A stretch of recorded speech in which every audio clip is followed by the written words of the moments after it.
Hey, Star fam, how are we doing? OMG, happy Thursday. Please don't ask me about them Love Island people. We'll talk about it tomorrow.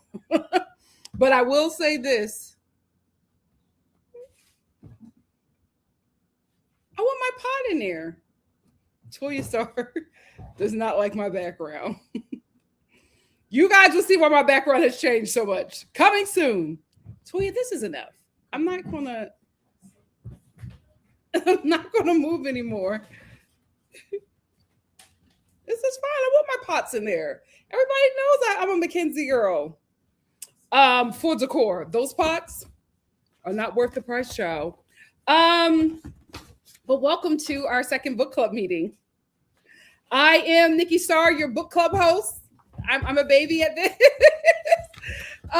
I normally talk about reality TV shows, but today we are talking about, sorry, I'm getting my book together.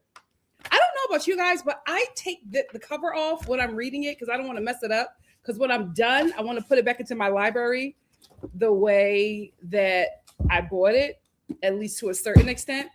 So that's why I have like this in here, because I don't use highlighters or anything on. I like to just keep books as clean as I can. But hi, I'm Nikki.Star, your book club host. This is my second book club meeting for Phases, a memoir by Brandy. It's a really, really good read. It's a page turner, especially brokenhearted, girl. Especially brokenhearted. But we are going to go through all 4 chapters. So I am going to hop right into it. After each chapter, I'll hop into the comment section for about 10 minutes and we'll do a discussion. And then we'll do an overall discussion about the entire, what we have, the 4 chapters that we have. So lonely, about the 4 chapters that we have read.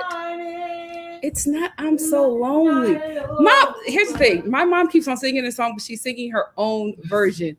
I'm only broken hearted. can what? I can start again. But I'm only, yeah. Broken hearted, life's not over. Oh my God, when she talked about Sunny Day, that was one of my favorite songs back in the day. I played that cassette. Was it a cassette back then? Yes. I played that cassette to the ground. What's a sunny day without you? Just another 24 that passes by. She literally is the voice of my childhood. That's why like Brandy, even Messy Monica at times, okay? You know, because she loved being a ride or die for a thug. But Messy Monica and Beyonce, like Destiny Child in general, nobody can talk about them to me. Nobody can talk about them to me because I grew up with them, okay? I was there from the beginning. Can't nobody say nothing to me about them. That's why I go up for Beyonce. Y'all say, oh, you Bayhive. No, I've been there. Them babies is Bayhive. I'm something different. I'm an OG. I've been there since Star Search. I've been there since Girl Troop. Like y'all just got here. Y'all just met her at Renaissance. I knew her. I know her. Like, so y'all can't say nothing to me about them. I grew up with them. This girl is my childhood. This girl is my childhood. Let's get into it. So the first chapter that we are going to talk about is Drop Dead Gorgeous. Heartbreaking. My God, today. Listen, this girl is a star, was becoming a star at a very young age, but did she go through it? My God, today, did she go through it? So she opens up this chapter, the first thing in big bold letters, I never wanted to act, which gagged me because I met her as an actress. Like that's when a lot of us met Brandy. We met Brandy as Denisha on Thea. Up to what is it to the Capitol, see ya. Like that's how we met her. So for her to say she never wanted to act and she had such an iconic role in a lot of our childhood, I was like, oh my gosh. Well, I wish you would have told me. I would have done it. Child, that's when I was busting my behind. My mom was sending me to all them freaking Disney Channel auditions.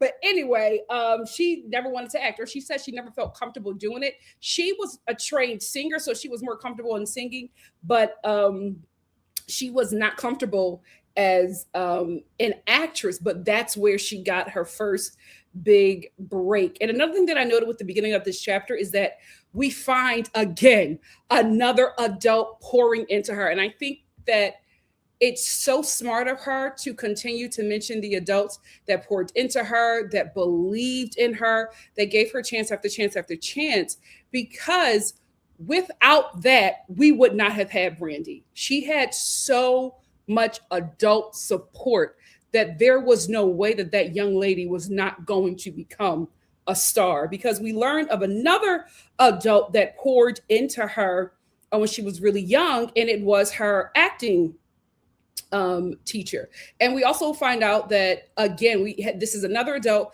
that poured into her and gave her confidence in something that she was not sure in, right? The first adult that really poured into her was her father. He knew that she had a gift. She wasn't comfortable in it. He encouraged her. He really poured into her. He mentored her until she could get to the point where, she is today. And like, she's now the vocal Bible, but in the beginning, the vocal Bible did not feel like she was that, didn't even think that she could sing. Here we have her acting teacher who is now pouring into her, even though she thought that she wasn't good, right? He's encouraging her. He's not just teaching her, but he's also affirming her. And she gets that a lot from the adults in her life. I gagged when we found out that her acting teacher was Mayim Bialik's father. Blossom! Her acting teacher was Blossom's daddy. This is the thing, like, and we love Blossom. We love Blossom. But I feel like that's where Brandy got that hat idea from. Because remember, Blossom used to wear all them iconic hats on her show. And Brandy's first video, I Want to Be Down, she wore like a Blossom hat. And I think that was the inspiration, because back at that time, we were all wearing we were all dressing like Blossom, Clarissa Explains It All, Punky Brewster. We were all dressing like them. So of course she was absolutely inspired, but I didn't know that it was this close of a connection. And her dad would bring Mayim into like the acting classes, and she sounded like such a Hollywood kid. She would tell stories about Joey Lawrence and his hair, and the girls would swoon. And she would just encourage, everyone, and really gave the kids hope. And Brandy was one of them, but she didn't know that like a few short months later, she would be on set herself as as not a lead, but not a co-star. What is it? A series regular in a ABC TV show, My God Today. She also, throughout each chapter, she also makes note of how dismissive and negative the gatekeepers in Hollywood are. Mm-hmm. And I'm so glad that she continues to talk about that, because that is a very real thing, right? But you see that Brandy was able to persevere. Why? Because Brandy had a lot of support. There are so many people who come out here who do not have support, who you never see, and they are just as talented, if not more talented, than Brandy. But this industry is gatekept by monsters, and so we constantly, you get artists who constantly come up against people like that. And if you do not have a support system, you will not be able to last out here. So I'm so glad that she brings it up, that at every level, there is a monster. At every level, it is so true of this industry, even today. So I want you to know you're not seeing the best of the talent that we have in the entertainment industry, of the talent that we have in the music industry. You are seeing the best of the best who has support. You're seeing the best of the best who could endure. You're seeing the best of the best who happen to be white and rich. Like, there are so many aspects of it, but the talent that you see today, you have yet to see, to witness, to listen to the talent that the entertainment and music industry has silenced. And it is so heartbreaking. So I love that she continues to talk about it, because it needs to be talked about it, because we are missing so much great art because of these monsters, also known as gatekeepers. Because she also mentions how they treated her like garbage. She's a child. And she also lets you know, it's them white men. She also lets you know he humanized her and who demeaned her. Older white men. Mm-hmm. Oh, it's a plane. I was like, oh my God, it's about to start storming. It's always older white men who don't really see the person. They see the product. So she was like, they never looked at me. They just wanted to hear me, and they would like shoo me away when they were done with me, and just really made her feel less than. But thankfully, she had two very loving parents who believed in her and who affirmed her and encouraged her. And then she was also in the midst of adults outside of her parents who affirmed her. So every time her confidence was chipped at, she got built back up. So that was able to sustain her so that she could continue on in the journey. Again, had she not had that support, we would never have experienced Brandy. So then we get into her speaking about the beauty standards in high school, and hearing her talking about how the girls who were skinny, who were wearing it on the middle part bust down, the straight hair, she was like light complexion, slim and straight hair, and she was judging herself next to that, which was so crazy because I remember Brandy as being light skinned and thin. But she was saying that she didn't fit that kind of standard, especially as her body started to develop. So she wasn't the beauty standard in high school. And again, she's going to school in LA. And it's also very interesting to see like what the beauty standards are and different areas of the Black American diaspora, because the beauty standards in Philly are absolutely not the beauty standards in LA. The beauty standards in my high school are definitely not the beauty standards that was in Brandy's school, which is Hollywood high school. And she was talking about how she did not fit that beauty standard, because here she was this Black girl with these beautiful Black American features and these wide eyes that were far apart and this beautiful broad nose. But she said, I love them today, but I didn't know to love them then because of the environment that I was in. And the minute I saw Brandy as a kid, I thought she was beautiful. So, but again, I was conditioned differently because I grew up in a different environment. And so to see this young lady at the time, this young girl at the time who was gorgeous to me, not being able to really sit in that beauty because of the beauty standards that were at her schooling and her surroundings at the time was just like, I was gagged. I was like, you weren't the beauty standard? You were beautiful. I remember seeing her face in the I Want to Be Down video and being gobsmacked by her beauty. And I'm like, oh, wow. Because what she was experiencing, because again, I saw Brandy as like lighter skinned, but I guess there were people who were lighter, child. And but she talks about what she was experiencing in school was now featureism. So it's always something in the Black community, right? Even if you're light skinned, you still got to do a featureism. And then she's talking about her braids. So then she's dealing with texturism. It's always something to take a Black person down a notch. Like, I love my community, but I hate the fact that the closer you are to whiteness, we put that person on a pedestal. It is such a enslaved mentality, and it takes away so much of the greatness that is us. It's such a stain on my community, and it's something that I wish that we would attack more, right? I wish we would take our hands off of homosexuality and put our hands on colorism and featureism and homophobia and transphobia and classism and elitism. Like, I wish we would put that focus there, but we're putting the focus on the wrong things. And I think that's why our community is still so stunted, even though we've done so much great, but we're so stunted because of the ignorance that we still let thrive in our community, because it's so bad that it even poisons our children. Because she's like 13 at the time, talking like this. A baby is talking like this because this is how poisoned her community is. It's even poisoned the children. What a hard read. What a hard read. And it's just like, you will never be enough for your oppressor's standards, because she couldn't fit into anything. Although she was something here, but she wasn't something there. It's always something to take our people down a notch. It is such a stain on us, and I hope we fix that in my lifetime. And again, I found so many similarities to Brandy in this book, especially when she talked about how she went from her middle school, where she was constantly bullied, middle school and junior high, where she was constantly bullied and,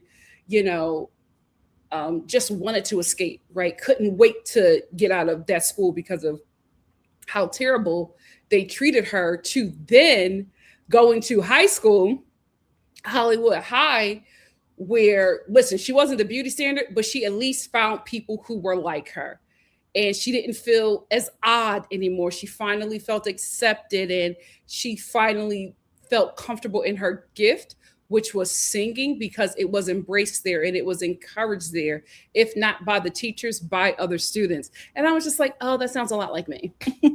I wasn't bullied, right? People tried to bully me. They quickly found out that I was unbullyable. Hello.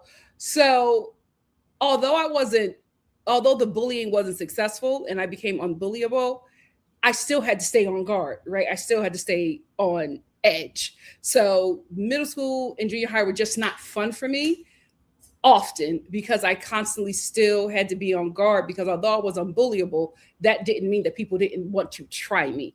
And it's Philly, you know what I mean? Like, it is what it is, right? So I always felt like on guard in like middle school and junior high. And then I got to my high school, which is Kappa, Creative and Performing Arts, home of the Roots. Don't want to claim Boyz II Men at this time, but you'll read about it, child, because you still didn't read Broken Hearted. You still didn't read Broken Hearted. Catch up.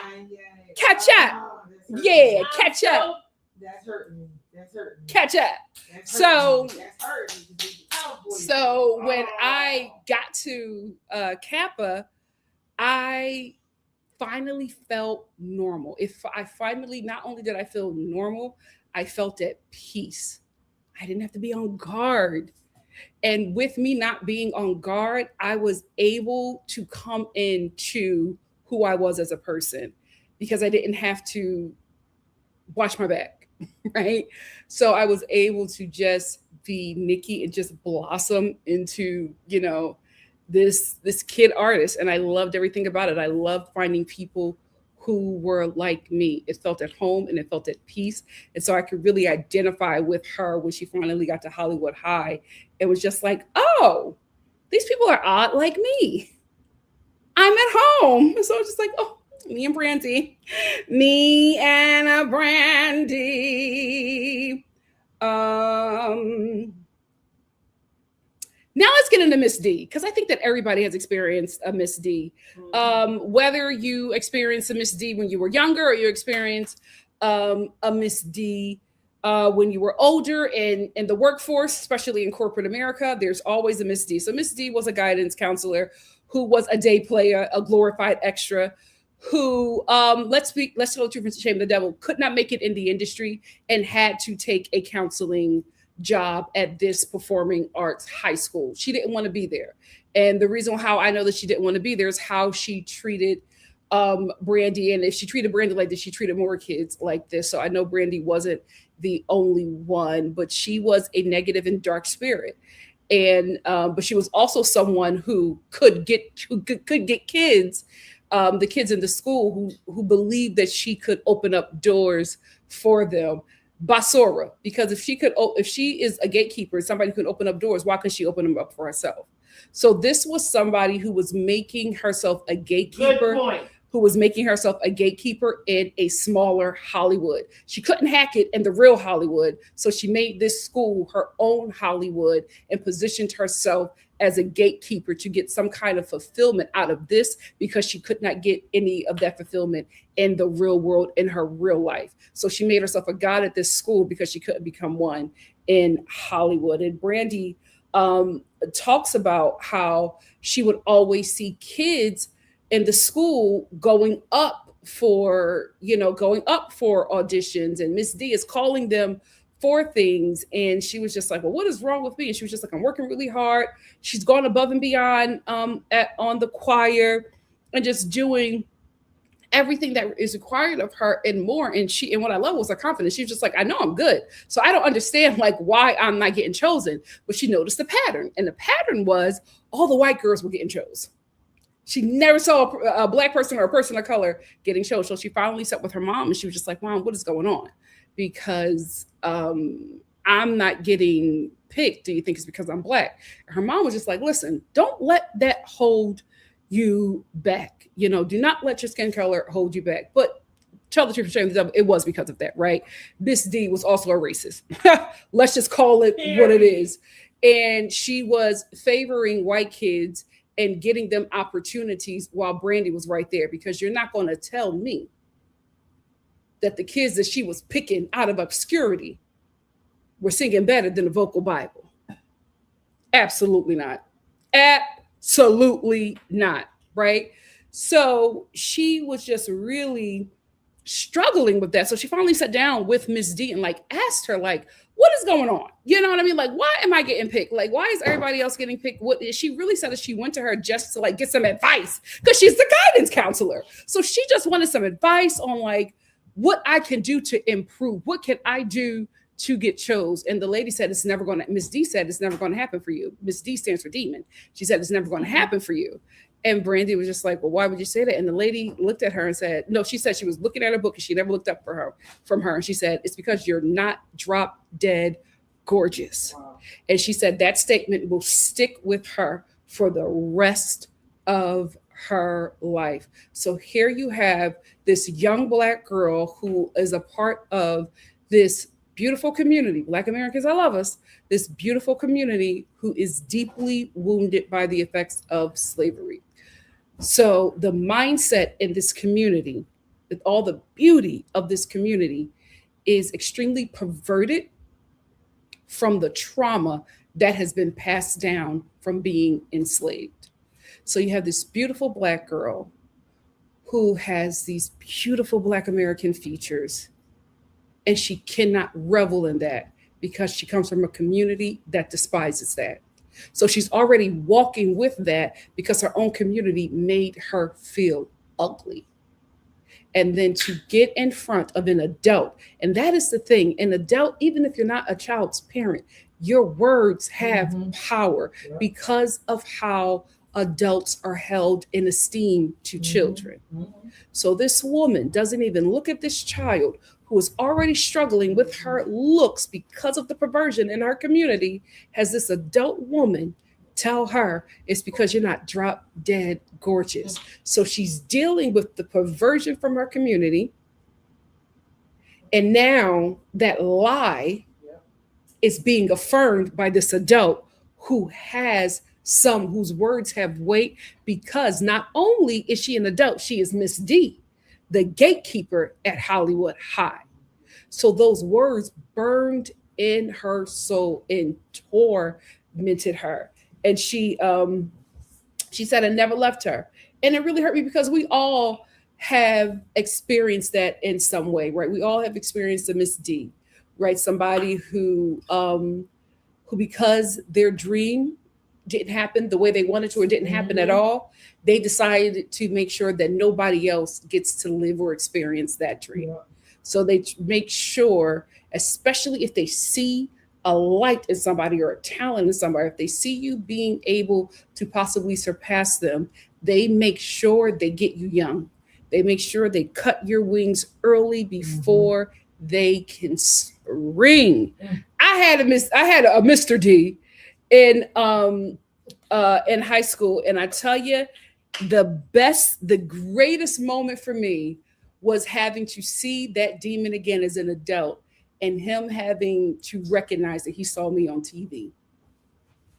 The teacher who said that I would never be anything and that he was going to make sure that I never made it.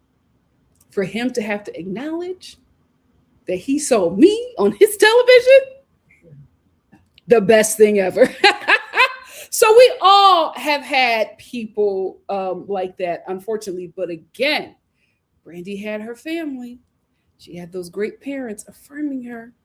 So she was able to keep going. Although that lady's words hurt her and cut her to her core, she was still able to get back up and go, because although she had a Miss D, she also had a Papa and Mama Norwood.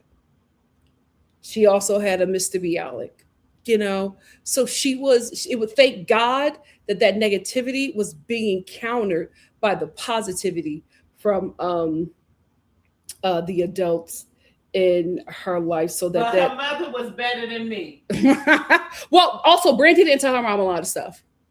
Yeah, but what she did tell her was enough for me, because I definitely would have had appearance with Miss D.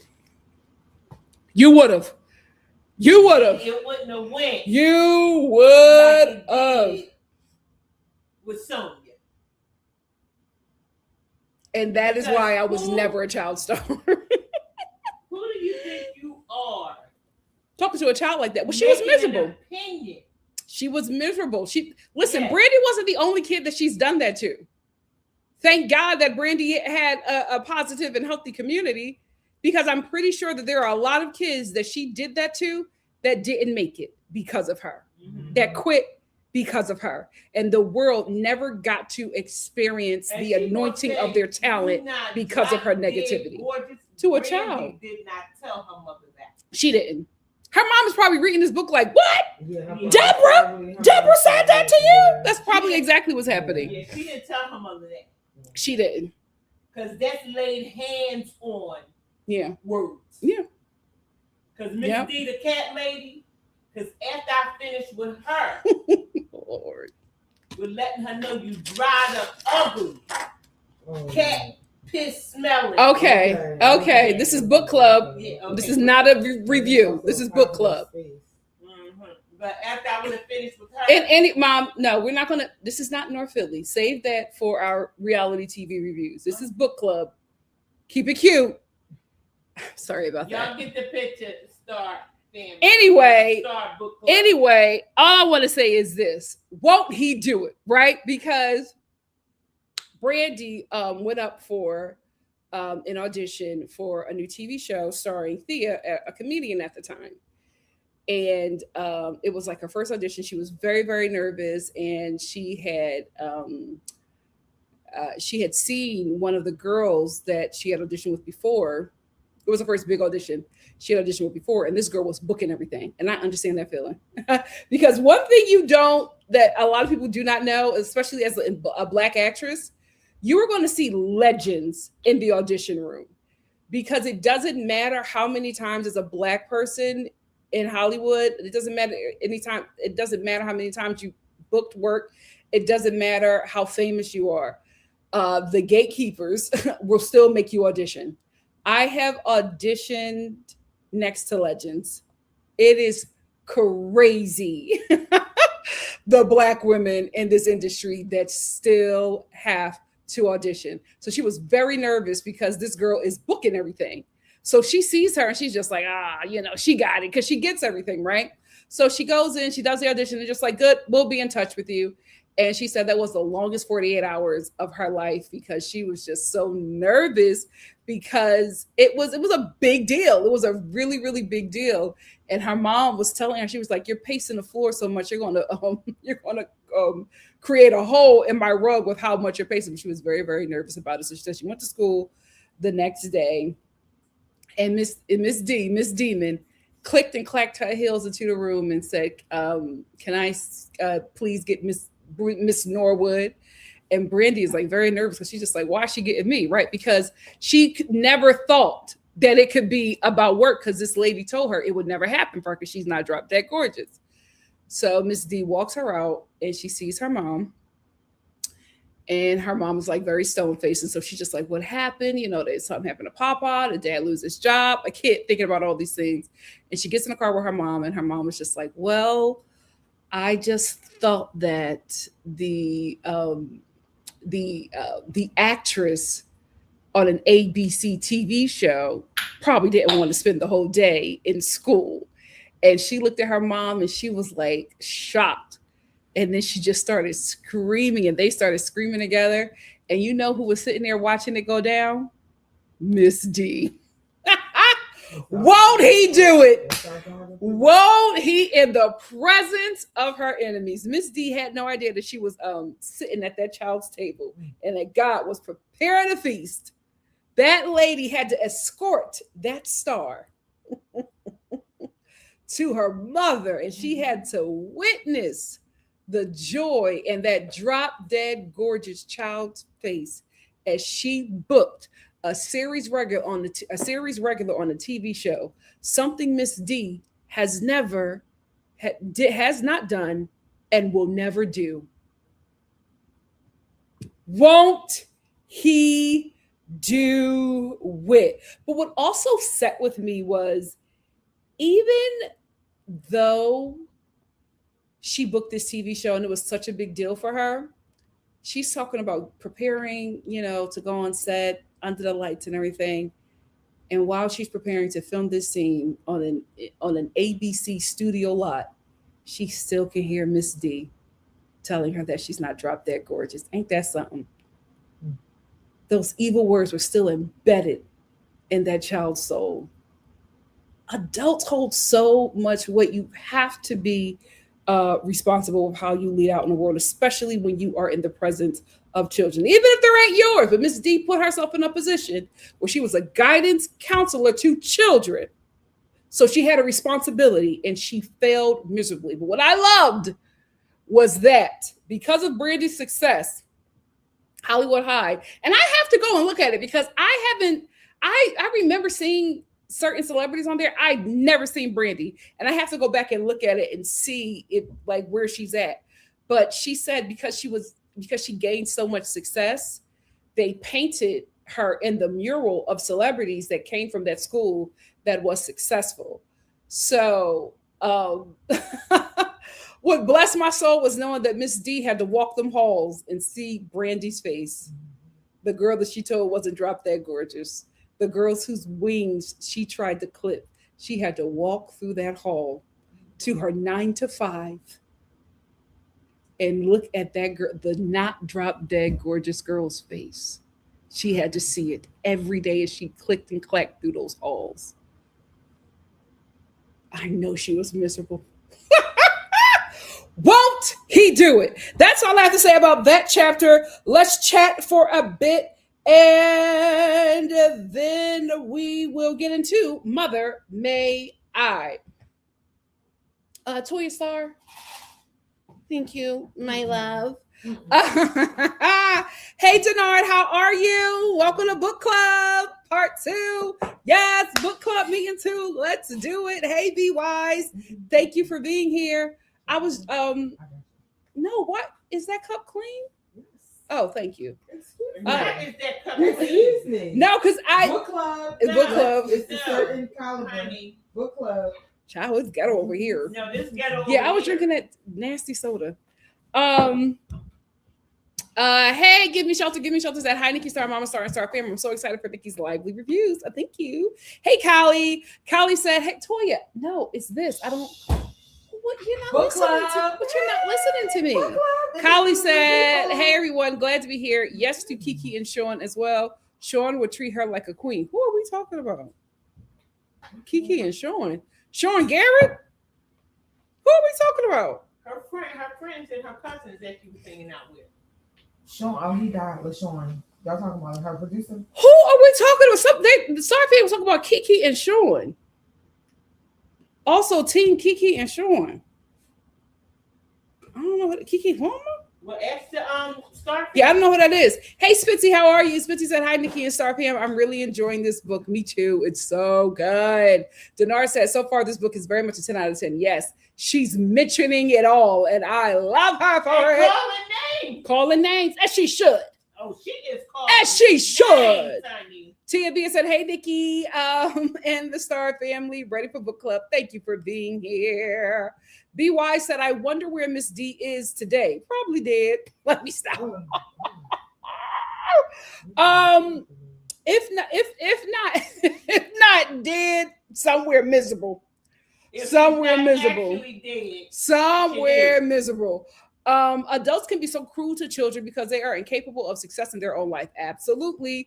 Give me shelter said, guarantee those white girls didn't meet the beauty standards either. Absolutely not. They probably had low-income white girl features. Okay, but we're pushed forward because they were European Americans. That's Hollywood. That's Hollywood. Social Steph says she picked on me because she hated me. LOL. Who? Wait. I think you're. Oh, here we go. Because I missed the first part of that. Social Steph said, man, I had a teacher pick on me in 5th grade. She made me feel like a loser, that I wasn't like the other girls in my class. She picked on me because she hated me. LOL. She hated something who taught there as well. It's so sad. It's so sad.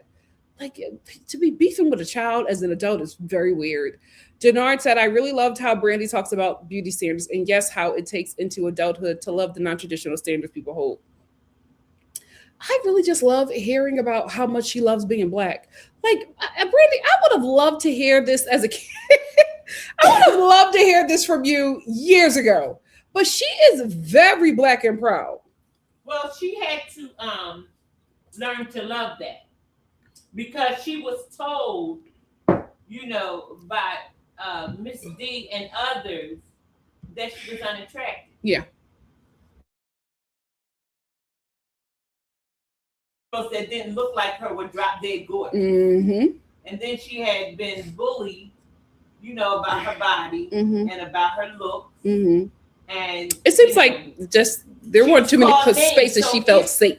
So it's hard when, first of all, it's kids bullying, but then when you have an adult, You can't fight back. She can't whip Miss D. right? That's a whole different. That's a whole different level of insecurity. Yeah. So she, and then she's dealing with that, and she's going into spaces where rejection is inevitable. Yeah. Yep. So she had dealt with a lot. So to say she was proud of her blackness, that probably was something she had to grow into that. Silence. Yeah. She had to really grow into that through different things. Yeah. And we'll see that as we go along.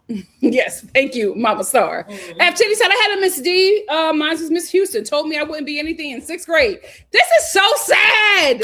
This is so sad. I didn't tell my mom until much later. I knew my mama would cut her saying, same. The way kids protect their parents because they know. They know. Yup. Shoni said Miss D had to look at that wall every day. Every day. That's who I'm asking about. Kiki Palmer, what's going on? Over it all said, I love that story. It's a shame that an adult would be intentionally cruel and jealous of a child. I know Miss D is sick. She should be. Kiki Palmer and Sean Evans. Oh, Hot Ones.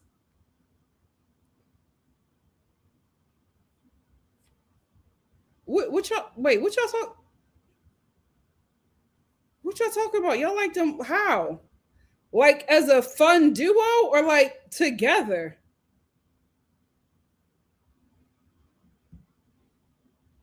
How old is Sean? You know what? What is going on? Oh, yes. I could have swore you could not tell me I was not Punky Brewster. Punky Brewster. I always dress like her. I used to shout out to my mom. I mean, my mom get me two. I mean, my mom get me 2 pair of the same Converse but in different colors because Punky Brewster will wear like one red Converse and one yellow. Oh, well, you are such a supportive mother. Thank you so much. Wow. Oh, what? You still are, Mama. You still are. Oh, why are y'all always throwing black women to just any white man? My God, today I'm so Lord, y'all. I hate that black women don't require for white men to be hot. Like. Let black men do, and no shade to Sean. He's not a Chris Evans from ages 28 to 33. No shade to him. But why are y'all trying to get her with him? And how old is he? You know what? Love is love. That's what the Black Americans say, child. Love is love. Love is love. Was he flirting or was it lust? That's another thing y'all confused what them white boys is doing. Oh, he like her. Ooh. They used to eat us, guys. They're just lusting over the flesh. Let's get back to Brandy. Let's get back to Brandy. Let's get into Mother May I. So in Mother May I, mortified for her. Not only did she get her period, she got a period while filming Thea in front of a live studio audience. Back in the day, they filmed in front of a live studio audience. I don't know why they don't do that anymore. I hate laugh tracks. Anyway, I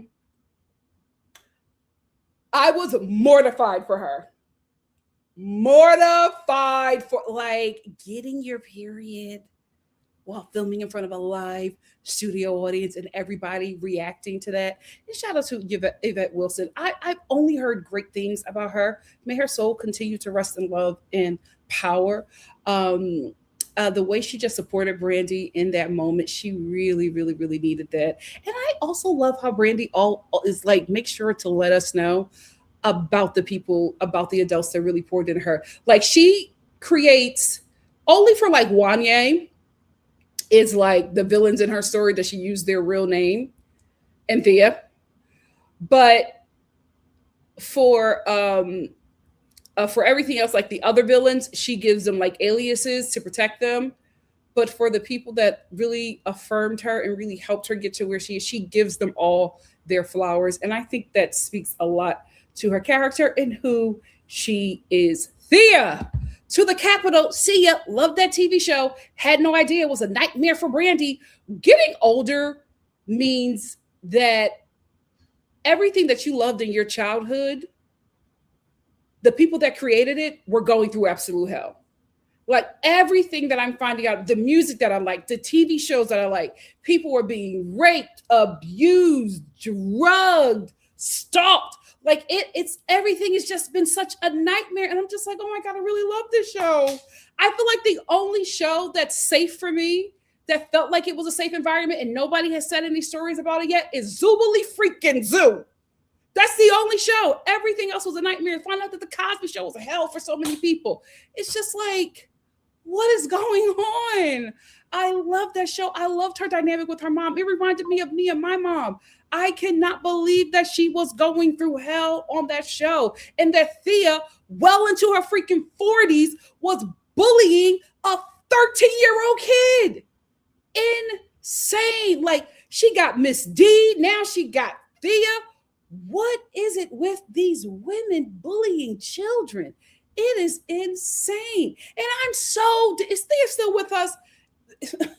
Wherever she is, I'm so disappointed in her, because I remember even as a child that it was a big deal that this dark-skinned, full-figure Black woman, not only did she get her own TV show, she got her own TV show where she was leading it on ABC. I remember that being a huge deal. I remember the adults really going up for that. And to know that she got that moment and the community was cheering her on, to find out that she was making that environment hell for a Black child? Disgusted. Is she still with us? Let's see, child.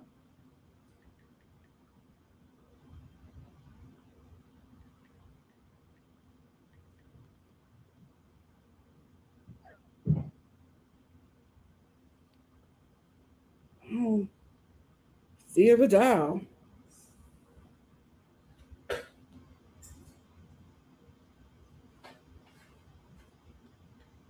Oh, she's still here. Still here. At Hollywood High. Mean as Thea, still here. She's still with us. I hope you read that book and I hope you repented. But just like Miss D, look at you now. You had to watch that girl rise after you tormented her. And you did all of that for one season of a show. Didn't even get renewed. Didn't even get renewed. For that kid to be 13 years old and say, all I knew for sure was that my TV mom hated my guts. A child. And she spent every day on that set trying to make that grown woman like her. And it got to the point where this lady was bullying her so bad, her mother had to get involved. But she tightened up after that when Miss Sonia said, oh, I'm going to come to that set. And I'm going to sit here. And I'm going to watch my baby. Yeah. And all of a sudden, Miss Thea, well, good for you. Have it your way. And all of a sudden, she knew how to speak to Brandy.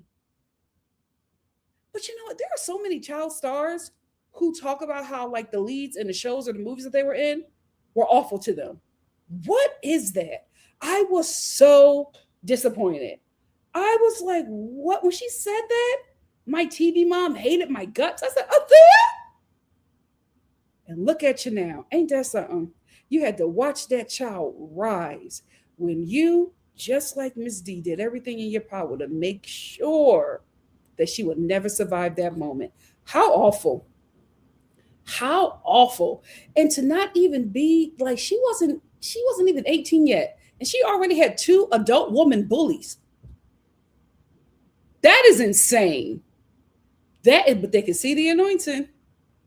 They can see it on her. And what did they try to do?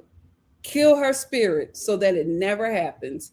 My God, today. Shout out to Miss Sonia. She said, I'm going to sit right here. Since you want to bully my baby, bully me. Bully me and see what happens. And all of a sudden, Thea knew how to talk to a child. Absolutely awful. And shame on production for even allowing that to go. Like, everybody knew. So everybody is, another thing that I hate about finding out stuff about like the music industry, the entertainment industry from like back in the day, is that everybody knew. Like all the adults on there saw her mistreating that child. Everybody sat there when she couldn't get a line Everybody sat there and watched Thea turn to her 13-year-old co-worker and say, "Kid, you can't remember your effing lines." And nobody, the production didn't say anything. The freaking EP didn't say anything. No execs from AB said, "Well, that's child abuse." Because she's 13 years old. So she was working under child labor laws. Nobody stepped in. Hello, SAG. Nobody from SAG. Because there has to be a SAG representative on set, especially when children are working. That SAG representative didn't report that back to the union. There's so many adults in a room watching this abuse and nobody did anything. Bunch of cowards. A bunch of cowards. We also find out in this chapter that I do want to say this. When she speaks about Jason Weaver, about how they were at like the table read and she was so nervous, but like Jason Weaver, she was looking over to him and he was like such a professional because he had been working so much. And Jason was booked when we were children. Jason was booked and busy. So just like watching her, be like, I can barely speak. I'm in this room. I don't know what to say. And Jason is just like, I'm watching him and he's skimming through the pages. Then you have other child actors on the set making jokes and they're also comfortable. And I'm just looking at them in amazement. But I just really like that moment about Jason Weaver because he was booked and busy when we were kids. Jason don't have to work another day in his life. He worked so much as a kid. I know he's living, he even mentioned it. He's living beautifully off of those Lion King residuals. Go ahead. Anyway, she talks about how, she was also coming into confidence in her voice and she would sing a lot on the set. And Thea gonna look at her and say, when you get your own show, you can sing. I just thought about this. Thea tormented that girl, made her feel like garbage, offer her show to get canceled. And then later on, not only does Brandy become a huge singing sensation, she also gets her own TV show and it has several seasons. Won't he do it? Won't he do it? My God, today. My God, today. We also find out in this chapter that Brandy turns 14. And remember Daryl Williams, who in previous chapters met with her and was just like basically to let her know she's not ready. And she auditioned for him and he said, "Come back to me when you're 14. She came back to him when she was 14, but she came back to him at 14 with a hit TV show at the time under her belt. It didn't get renewed though, but it was, I remember Thea being a hit, but she came back with ABC's stamp of approval. Now he's interested. And ain't that something?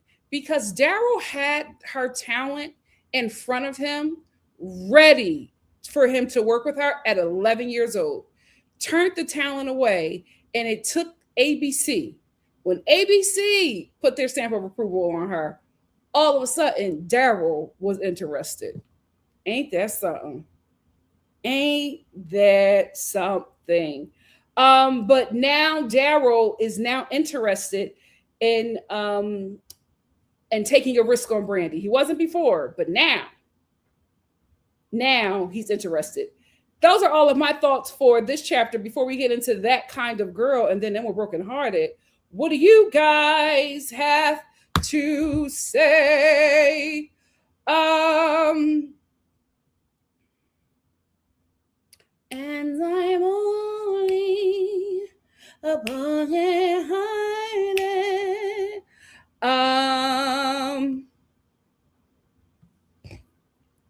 Denard said that was wild, having that big moment while filming. Mortified.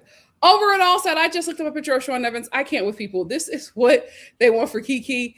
We want Drop Dead Gorgeous with a cast. Like, here's the thing. Alandria and the Princess of Crenshaw, the Duchess, Meghan Markle, that's the standard. If the white boys ain't coming like that, please keep them. Again, no shade to Sean. He is a sweetie. I've seen clips of him on Hot Ones. He is he's an attractive person. I just don't think that that is for Kiki. I think for Black women, the standard is Nick Van Steenberg and Prince Harry. If we're not doing that, remove them from the table. That's the standard for Black women, in my opinion. I say this as a girl that don't date outside, so my opinion don't matter. You do whatever you want to do, but I feel like, sisters, being as though you are such precious property of yourself, you should probably raise the bar. And not saying that Sean is not a high bar. I'm just saying we got a different bar. Shoni said, poor Brandy having to deal with that Thea at work. I'm sure she was on set making jokes at Brandy's expense. Oh, absolutely. Guys, comedians are awful people. Comedians are awful people. Awful people. It's very sad. It's very sad. That's why I think the social media was the worst thing that ever happened to them comedians, because they should literally just tell their jokes and walk away. You sit down and talk to them people, they got some deep-seated issues, often extremely unwell. So I'm not surprised. Hannah said, I won't lie, that Evan dude seems to be, oh, of course, anything's an upgrade from that abuser. Anything's an upgrade from that abuser. But I just feel like y'all starting to get like Black men with the way y'all picking these Caucasians. It's very weird to me. But again, I don't do that, so it's none of my business. None of my business. Still doing stand-up. She owes Brandy an apology, if she accepts. Denard said, I was very disappointed in Thea hearing this story. Like, girl, what? Why are you bullying a child? It's sad. And did all that, and show got canceled. Made that girl's life a living hell, and the show got canceled. If you would have been kind to her, she would have remembered you. Just like she's remembering everybody in this book. She would have remembered you if you had been kind to her. Kylie said, shout out to Kim Fields as her acting coach. Oh, I didn't know that she was an acting coach. I thought it was maybe when she was acting coach when she got older, but I thought it was just Mayim Bialik's daddy. Hey, Dr. Jen, thank you for being here. Over it all said, I was also so shocked by Thea's behavior. I watched that show and was crushed. How dare she have such vitriol against a Black child? Yep. Cameron said, I used to love watching Thea, and I remember finding out a lot of mess about how Thea was treated. Oh, she was awful to everybody on the show? I cannot believe it. You should have been so grateful. That was such a huge opportunity. Back then, a mess. Janelle, me too. Me too. Did you know that the mom for what's happening is Eveline? I did not know until she passed that she was an amazing Broadway singer. No idea. No idea. I just met her on What's Happening. But she is Eveline, and like she started out singing first. Acting, just like Brandy, was not her first choice. One thing I always remember about that lady, her hair was impeccable. Do y'all remember that? She had the healthiest hairline I have ever seen. I love the health of her hair. What a weird thing to remember, but I did. Yeah, I think so too. Pink Puddle said, jealous of their youth. Absolutely. Absolutely. Because here she is, an older woman, and this is her big break. But she's performing next to a 13-year-old girl, and they have the same big break.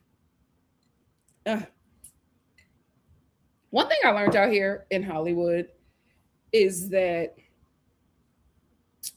timing is everything. And there may be people who get put on younger and get these great opportunities that you think that you probably should have had or would have wanted, right? But the best thing to do, especially out here, is to be kind to everyone, because you never know who somebody is going to be. Shirley Ralph has had an amazing career. It took a young girl from Philly who blew up on the internet to get her first Emmy. Mm-hmm. If she would have had her nose up and been like not accepting of this young girl who wasn't even an an actor that had a stamp of approval, right? She was coming from YouTube. And I told y'all how they feel about YouTube in Hollywood. Now, it's different now, but at that time, it wasn't really legitimate. They still trying to legitimize it, right? But it wasn't really, people weren't really legitimizing it. And the acting and stuff people were doing on here, they weren't really legitimizing it. So if she would have had her nose up and been like, I'm not doing that girl's YouTube show, or like their girl from YouTube, I'm not auditioning for that girl for you. If she would have been like that, she would have never got that Emmy. And I loved her speech that she gave to Quinna. And how she dedicated that award to her. She said, this young girl right here put me on the show and put me back on the map. And now I'm standing here on this stage. You never know who people are going to be, especially out here. You better be kind to everybody. You better be kind to that DoorDash guy. He about to get an Oscar.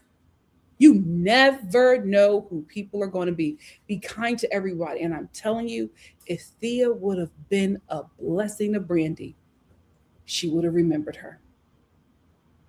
She blocked her blessing by being evil. And now look at her. Had to go back to doing stand-up. I love Thea. Me too. Me too. I didn't know she was gatekeeping and humiliating people and this, that, and that, and this. Give Me Shelter said controversial take, but many adult women see young girls as competition, in my opinion. Many adult women don't like younger girls at all. Look at the behavior of the Real Housewives of Beverly Hills towards Crystal and Amanda. Absolutely agree. BY said chaos in Hollywood. Who knew? At the time, everything was hidden. Everything looked like gold. No one knew about what was happening behind the scenes. Absolutely. Mm-hmm. Pink Petal said, and she was nasty behind the scenes. That's why she didn't have much success after that. A shame. Blocked your own blessing. Let me tell you something. When it's my time, I'm already nice, right? Oh, I'm gonna be extra sweet. Because listen, I don't know who that lightning guy is gonna be. One thing people say about me when they work with me, everybody loves me. Everybody, and everybody remembers me. Mm-hmm. The majority of the jobs that I've gotten is because people call my name in rooms, not through auditions, which I hate. I hate auditioning. It's the worst thing. It just feels very degrading, but I digress. But you just never know who people. You better be nice, y'all. You never know. You know who holding your future in their hand. Janelle said, I was about to say, Brandy is annoying. Them demons hated her energy. Purr. See, the Golden said, parents have to be involved. There are even teachers that are mean to kids for no reason. People treat your kids better when they know you're active. Absolutely. Callie B said, was it worth it, Thea? When she gets up on that small stage in Vancouver. Oh, she in Canada. Wherever. She thinks about that. I have not seen Thea. Me either. I didn't know she was still with us. My God, today. If she's still with us, I know Miss D is still with us. I forgot about her. I didn't even, you know what I mean? Shirley said she poured up that chair and stared Thea down. Yep, like a mother should. Brandy was like, I didn't know. Like, I've never seen my mom like that. You messing with somebody's baby? Oh, yeah, you're going to see a different side of your mama. Nora said, hi, Nikki and Star fam. I hate how there seems to be zero protection and support for child stars. Yep, they experience so much trauma. Yep. That's why I don't judge. I do not judge. I remember before I even moved out here, I remember everybody used to be making fun of them child stars and being like, oh, they had everything. Look at them now. I said, no, something happened. Ain't no, what, they all strung out. They all in psych wards. Something happened. And then we find out them kids was being raped and pimped by their parents. What the heck? Denard said Jason was on everything. Yep. Everything. Pink Petal said Jason was huge back in the day. Absolutely. Give Me Shelter said this country hates kids beyond using them for political leverage. In my opinion, the top 3 risks for children can be their parents, other adults, and disease. It makes me sick how adults don't protect children. Absolutely. Miss Bell said Thea is a part of the children should be seen and not heard era. I believe so, child. Hannah said, oftentimes the adults take their anger out on the children near them. I agree. I wonder what the boys have to say. Because if the boys talk about, the boys at the time talk about their experience with Thea, and if it's positive, then it's a whole nother level with Thea. So disappointed in her. What seems to be to me is Thea saw her. Mm-hmm. She knew her potential. And hated it. And was intimidated by Brandy. And at Brandy your big age, she's 13. Yeah, but listen. You're supposed to be protecting that baby. That she was getting. Yeah. Thea probably didn't get that and had to work hard. Because I find that out here, a lot of people want you to suffer for how they suffer. Yeah, absolutely. To get where they got. Yep. And I think that's the most... it's sick. Yeah. That's why they can never enjoy anything. Yeah. Because, oh no, I had to go through this. So you got to do it. Yeah. Excuse me? Instead of paving the way. Nobody wants to open up a door. Nobody wants to open up a door. Wants to hold the door and make you and trip you down to them. Yep. But it's only one thing. Okay. And he's the Lord God Almighty. Okay. K-Dash said Sean used to date. Oh, okay. Well, we're not going to judge him by his PS. So, a Caucasian. Some Caucasian man. He hosts a show called Hot Ones, and him and Kiki did a show, and everybody is shipping them. Please stop.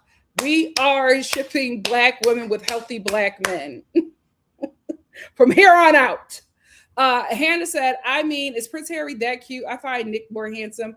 Well, here's the thing. They're not always going to be fine, right?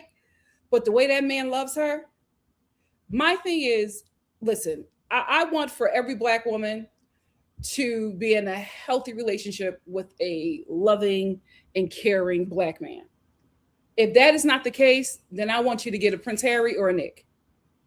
Who and that's just not representing white men. It's just representing people of color, men of color as well.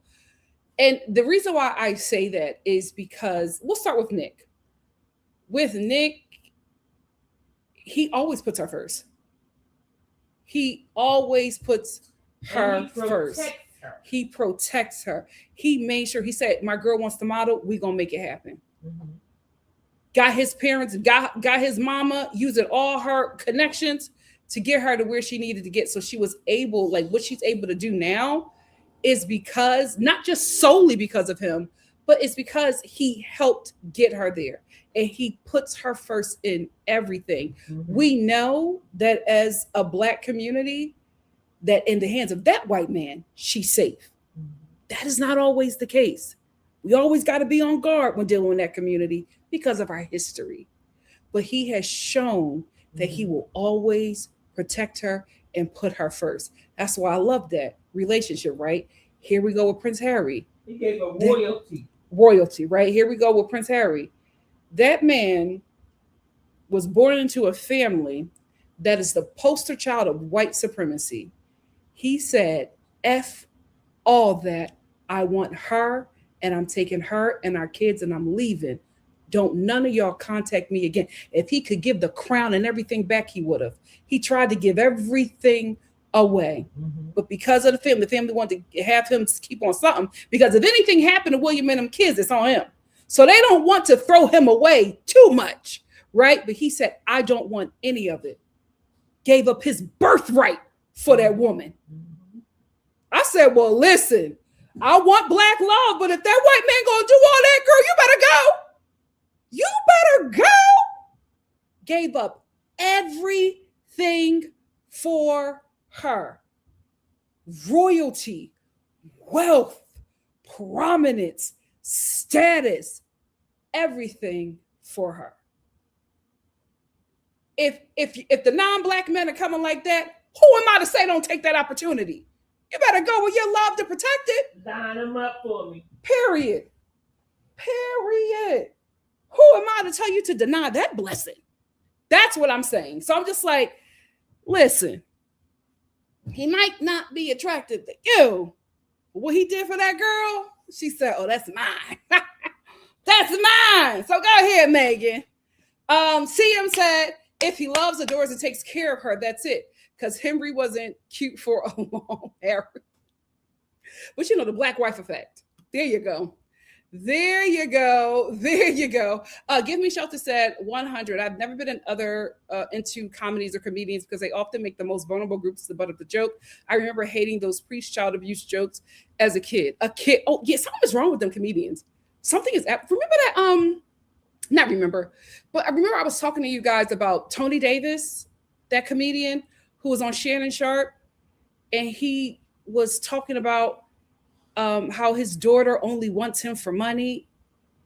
And like when he was talking, I kept on seeing the clip and it was going viral. And I'm just like, oh Lord. I said, another adult kid fighting with their daddy. Like, you know, because I was relating to that because me and my dad, we always beefing. So I was just like, oh, here we go. Here we go. He's mad that he didn't make an effort when she was a child. And now he wants her to do it. So that's what I'm thinking.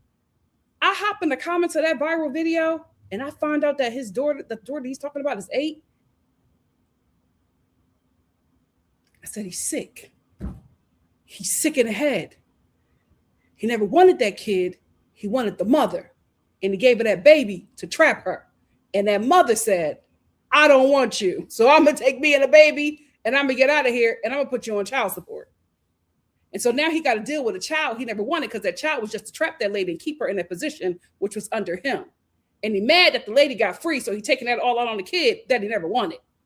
The way he was talking about that child, I thought he was talking about an adult, 8 years old. I couldn't believe, I was sick to my stomach. I was like, oh, he's unwell. A lot of them comedians are unwell. Hello, laugh at my pain. They got problems. They have problems. And I'm saying that from working in environments with them. They are unwell people. Denard said, Cheryl Lee Ralph, my Jamaican queen. One thing I love about Cheryl Lee Ralph, that lady love being Jamaican. She is Jamaican and proud. I love that for her. Give Me Shelter said, I love small projects. That's why I follow Amaletto on here. Who's Amaletto? Put me down. Let me get a couple more and let me get into the rest of the chapters. F. Tinney said, Cheryl Lee Ralph once said that her career is older than Quinta. Cheryl Lee Ralph is such an example of longevity. Never heard a bad story about her, ever. C. Golden said, I love Cheryl Lee Ralph. Years ago, I saw her one-woman show about AIDS, and her down-to-earth self was selling her own t-shirts after the show. She's a great person. I know about her from Philly because of her husband. No, I mean, like, not know about her because of her husband. I also, of course, I know about her because of the acting world, but I know about her personally because her husband is an active member in Philly, and so is she. So you just hear good things about her. He's a senator in Philly. Yeah. So you just hear, you hear personal stories about how amazing that woman is. Huh? He was a friend of Gammy's. Oh, he was? Yeah, Gammy was so prominent. Funeral. She was at Gammy's funeral? Oh, Mom, I don't remember much about that funeral, and I don't want to bring it up. Thank you. Thank you. Kaylee said, I'm late, but you preaching, Nikki. Thank you. BY said, it's best to spread positivity wherever you go. People remember your kindness and smile. Absolutely. Listen, I come on here and I try to be as nice as I can. Some people, they get me out of character. I'm working on that. But I don't know who from the Star family is going to bless me. I have no idea. I know somebody in here is probably writing something for me, producing something for me. We never know. You never know. BY says, I remember seeing Jason Lee on Ricky Lake show. That was crazy. I saw that clip trending and I said to myself, how old is Jason Lee? Okay. Wait, I was very young watching the Ricky Lake show. He was an adult. I said, you were an adult in the 90s? How old are you?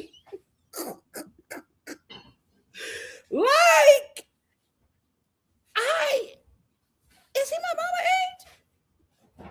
If he's a boomer, that's a good looking boomer. But I was just like, Jason, he was an adult? in the 90s. Give Me Shelter said that Nick is a young man too. Is he even 25 yet? No, he just turned 25. Cameron says, speaking of Nick and Landry and Nikki, Brandon Blackwood is, I know, he's doing a restock on Friday, and it's a pre-order, and it's going to be going on for 4 days. Thank you, Jesus. Stacy said, me and Mama Star will be securing our bags. Pray for us. Stacy said, Nick's family also protects and have Alondria's back too, which is just as important. Absolutely. Because I don't care how great that guy is, like, you know, the support system that he surrounds himself with, they better love you too. And that's why I love that Harry was just like, y'all are not safe for her. I'm getting her and my kids out of here. And I will not have anything to do with you. If that non-black man is going to love you like that, you'd be a fool to pass that up. You'd be a fool to pass that up.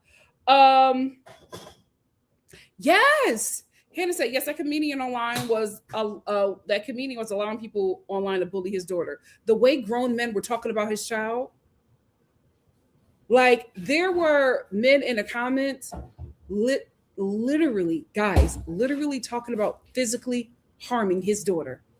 He served his daughter up to those sharks and they ate her alive. Oh, did they know that she was a kid? Yes. Shannon Sharp showed the picture. I watched a clip of it. I never watched the whole thing, but in a whole interview, they show a picture of his daughter, him hugging his child. It's a baby. Use your butt. Stop having these men's kids. My God, today. No, C. Golden, there's nothing wrong with that. I'm talking about Jason Lee. I didn't know that. He was good. He was good and grown on a Ricky Lake show. What do you mean by adult? Were you like 19? That's different. This man was grown. And I just didn't, I didn't know that. One, because he doesn't look like he could be possibly a boomer, but also he doesn't act like a mature, like I feel an older adult should act. He doesn't. No age shame. We love all the ages we have here. Like we have like Star family members in their 70s. We are very diverse over here. You got to do something. You got to do something, Denard. You got to stop having kids with these men. Please. Moving on. We just read Mother May I. Let's get to the kind of girl that you could be down for. Brandy, what I love about this book is that, like, I would read like a couple pages, then I would stop and go listen to her album. Because like I be reminiscing, you know what I mean? I had to stop and listen to Sunny Day. Of course, I had to get Broken Hearted, then I had to get into Best Friend, and I remember the video with her and Ray J. It's like we're going down memory lane. We're going down memory lane. Yeah. So when the kinds of girl that you could be down for, we find out that Robin Thicke. Yes! I was gagged. Robin Thicke at 17 wrote Love on My Side. I did not know that. I didn't know he was a child prodigy. I just knew he was a rich kid. But again, I didn't know that he was a child prodigy. I thought that he started singing when he got older. I didn't know that he was writing. Neither did I. Writing music at 17 years old. First of all, she talks about how she finally got her record deal. She is in the studio and she is recording, and this guy named Robin walks in, and she's like, he's 17. He's very, a couple years older than me. And he sits down, he tells me that he wrote a song, and he sits down, and he starts playing the piano, and like, he is crafting Brandy's voice around his words. And then she says he will grow up to be Robin Thicke. I said, Robin Thicke! I got a brand new Jones. When she said Robin, I said Robin Thicke. Robin Thicke. I knew he was very, like, Robin Thicke is very talented. Here's the thing. Yes, he's white. Yes, he's a rich kid, but Robin Thicke has some hits. He was actually very talented. And this just solidified that his success was earned. Mm-hmm. At 17, he wrote, wait. At 17, what is it? Love? Because one thing about being Black, you will never know the title of a song. We'll know the chorus, but we won't. Love Is on My Side. At 17 years old. But wait a minute. At 17 years old, he presented it to Brandy. We don't know when he wrote it. Right. I did not know that he was a child prodigy. Y'all met Robin Thicke when he had his hair cut and he was doing sex therapy. I met Robin Thicke when he had that long curly hair and he was riding on a bike and he was singing Brand New Jones. I got a brand new Jones and nobody even knows what my baby is on. It's my thing. It's my thing. That was my song. His whole album, his first album was it. I didn't want to tell nobody that I was, jamming the Blue Eye Soul because y'all think I'm militant now, baby. So I didn't want to tell nobody that, but he ate. He ate. Now, if you're going to do Blue Eye Soul, that's how you got to do it. But I was gagged. I said, it makes sense. The boy is talented. The boy is talented. You wrote that as a kid? Also, Love Is on My Side? Also, he was teaching her to take, creative ownership. At 17 years old, he's training Brandy's voice. And he's training her to take creative ownership, that she's writing songs, she needs to get credit for them, and things like that. He was teaching her the business, not just, she was the talent, but he was teaching her little parts that she didn't know about. I just can't, I can't believe it. I said, Robin Thicke, memories of yesterday. Loneliness, my ways to say I needed you and all you do to come and rescue me. What was he going through as a baby? Why was you writing that as a child? They were childhood sweethearts. Yeah, childhood sweethearts. This is the first, the people that they're dating now. That's why it's looking like they going a little wild because they were together since they were children. Hollywood came into play. Yeah, they would have still been together. They would have still been together. I'm gonna listen to some Robin Thicke when I get off of here. Now that we solidify him, he was on one of my favorite albums. Yeah, we're gonna listen to Robin. We're going to listen to Robin. We also, once again, find out how much Brandy loves Ray J. She let that boy down. Ray J, get yourself together. Your sister, she loves him down. She was so excited to record Best Friend. She wanted that to be the first song released, but she knew that they had to do I Want to Be Down. But that was one of her favorite songs to record because that's how much she loves Ray J. Get your life together. Your sister loves you so much. And at the end of this chapter, when she writes about how they sent her, the studio sent her one more song to record. She was finishing up her album. It was the last song. And she was happy to finish it because she was going to Six Flags right after that to celebrate with her friends. But the studio the exec sent over another song for her to record, and it was Broken Hearted. Can you believe she didn't want to record it? She was like, do I have to do it? Because she had plans. Remember, she's a kid. So she had plans, and she was just like, I don't want to do it. And her dad was like, well, okay, you have to make a decision. You have to make a decision on whether or not you want to be a recording artist or if you want to go to Six Flags. And she was like, in that moment right there, I just listened to my dad. She's like, he didn't force me or anything. He just said, well, Brandy, you have to make a decision. Yeah. Do you want to be a recording artist or do you want to go to Six Flags? What do you want to do? And I feel like whatever she chose, he would have supported her. He would have supported her. CEO of the record company said, we need this out. We need this on the album. So she recorded it. And that made or broke. That was the make it or break. That was because they probably would have shelved her album. Yeah, if she would have been difficult, right? Because they were giving her a chance. And she said that she celebrated. That was the last song she recorded. She's like, it was tears in everybody's eyes because it was so. And she did it on the first take. She did it on the first take, like Whitney.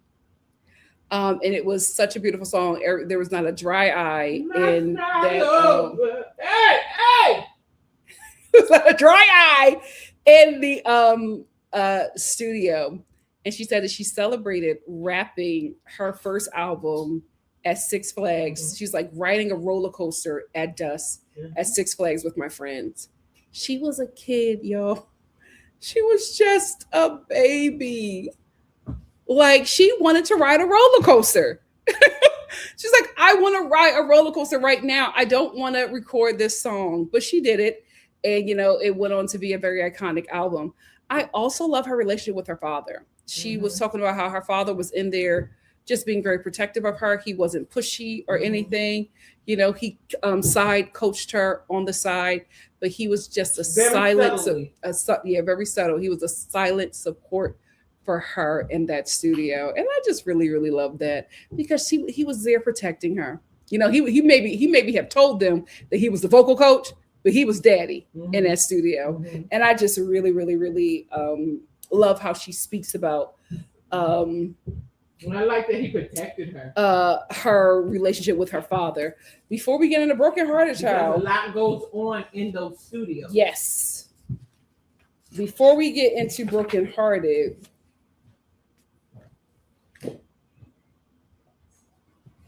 I wanted to read this half of this last page. She talks about recording I Want to Be Down. And she says, Director Keith Ward wanted me to feel at ease. The concept was deliberately simple. Just let people see Brandy as she is. We invited my friends to be in the video. My brother was there. It should have been pure joy. But I sat in that barn, the camera circling like a hawk. I sensed a subtle shift I couldn't quite articulate. I didn't realize it then, but in those instances, I was etching into an image. And I was etching an image into stone, creating an expectation that will follow me for years to come. Right there in that barn, surrounded by hay bales and filtered sunlight, I was becoming a brand as much as a person. I was creating a box that would both shelter and confine me. And the version of me that still believed I thought I was just being myself, I couldn't have known that self now belonged to the world. How every deviation from sweet to innocent girls in braids would be met with resistance. How difficult it would eventually become to grow up in the public eye. But that afternoon, as the director called cut on the final take, all I felt was exhilaration. I had done it. My song was on the radio. My music video would soon be on television screens across America. And the world. Everything I had dreamed, and Miss D, and the world, and everything I had dreamed of since I was a little girl, singing in church with my dad and my brother was unfolding before me like a miracle. I just didn't yet understand the cost of miracles or how completely they change the person who receives them. So she speaks about how she is finally getting everything that she wanted, right? She completed her album, but she leaves in that she was fighting over either completing an album or going to Six Flags, letting us know that she's still a child. This is her mindset, right? So that's going to lead us into Broken Hearted. This is her mindset. She is still a child. But then she talks about how, she's recording her music video. She talks about her first love and how she wanted him to be the music interest, the love interest in her video. But he couldn't make it because he was going on a trip, and she lets us know, because those things, that's what important to a kid, right? To either be in a music video or go on a trip. Like, kids make decisions like that because that's what's more important. We were going on a family trip. So she sets all that up because she's letting us know that this is the end of her childhood. Because when she hears her song on the radio with her mom in the car and she's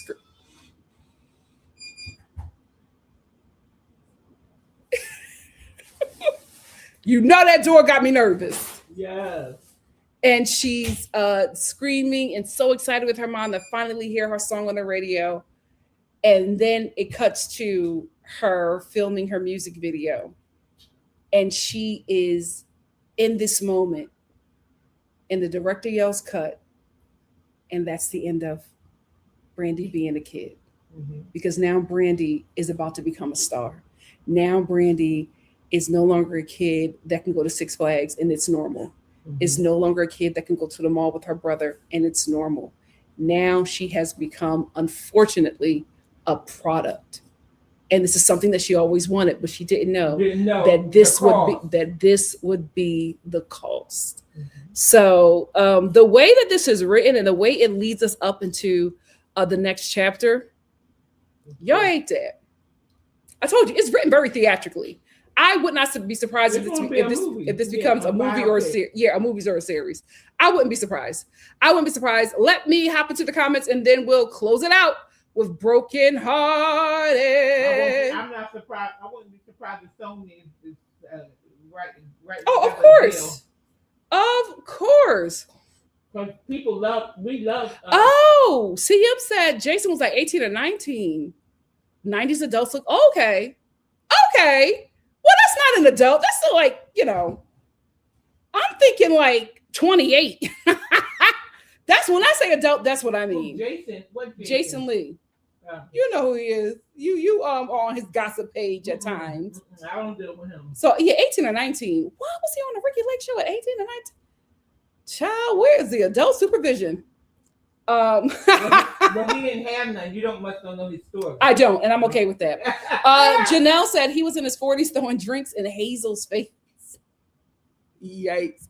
F. Chinny said, do y'all think we would ever get a Brandy? I hope a Brandy biopic. I say biopic. I feel like that's wrong. I don't care. Biopic. She has such a fascinating story. I hope so. Because like I said, it's written theatrically. I hope we get that with the way it's written. Denard said, when Brandy would put the lyrics in the books, I was singing out the words. Me too. I'm young, but I'm wise enough to know that you don't fall in love overnight. What song is that? Because I can't find it. That's why I thought if I took my time, everything in love will be wrong. Let Brandy do that. It's giving Miss D. No, it ain't. It's giving Miss D. Not hardly. But I'm only a broken hearted. It's hurting. Oh, you gotta be stopped. No more friendly conversations.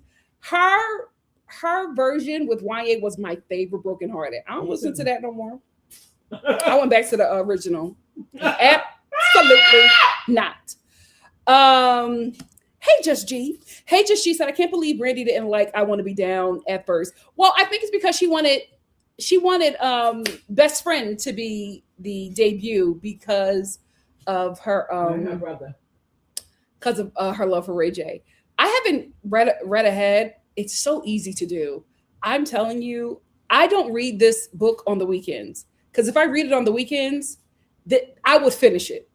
If I would have sat down on Saturday, first of all, we had a 3-day weekend. If I would have cracked this book open, I would have been done. It's such a good, easy read. But I wonder if we're ever going to talk about how she basically shut down New York City. Well, not New York City, but she shut down 42nd Street to film the I Want to Be Down remix. Are we ever going to talk about how that plastic pink puffer jacket had everybody in a frenzy? The way I had my mom running to every Gap trying to get that jacket. Mm-hmm. Are we going to talk about? That was such a big deal.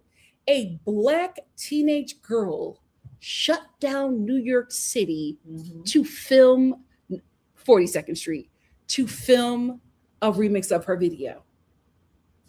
And got Queen Latifah, Yo-Yo, MC. Like that was such a big deal, guys, as a kid, seeing that. That was such a big deal. I'll never forget that coat. I to this day, I want that coat. To this day, I hope we talk about that because that for me, that was such an iconic moment. It was. BY said, "Love Robin Thicke from Canada." Are you saying that you're from Canada or that he's from Canada? No, he's not from Canada. Mom, how you know? He's from out here. How do you know? How do you know that him and his dad ain't from Canada and he immigrated here and became a star? Child, Denard said, when Brandy met Robin, I screamed. Me too. I said, Robin Thicke? I didn't know that he was a child prodigy.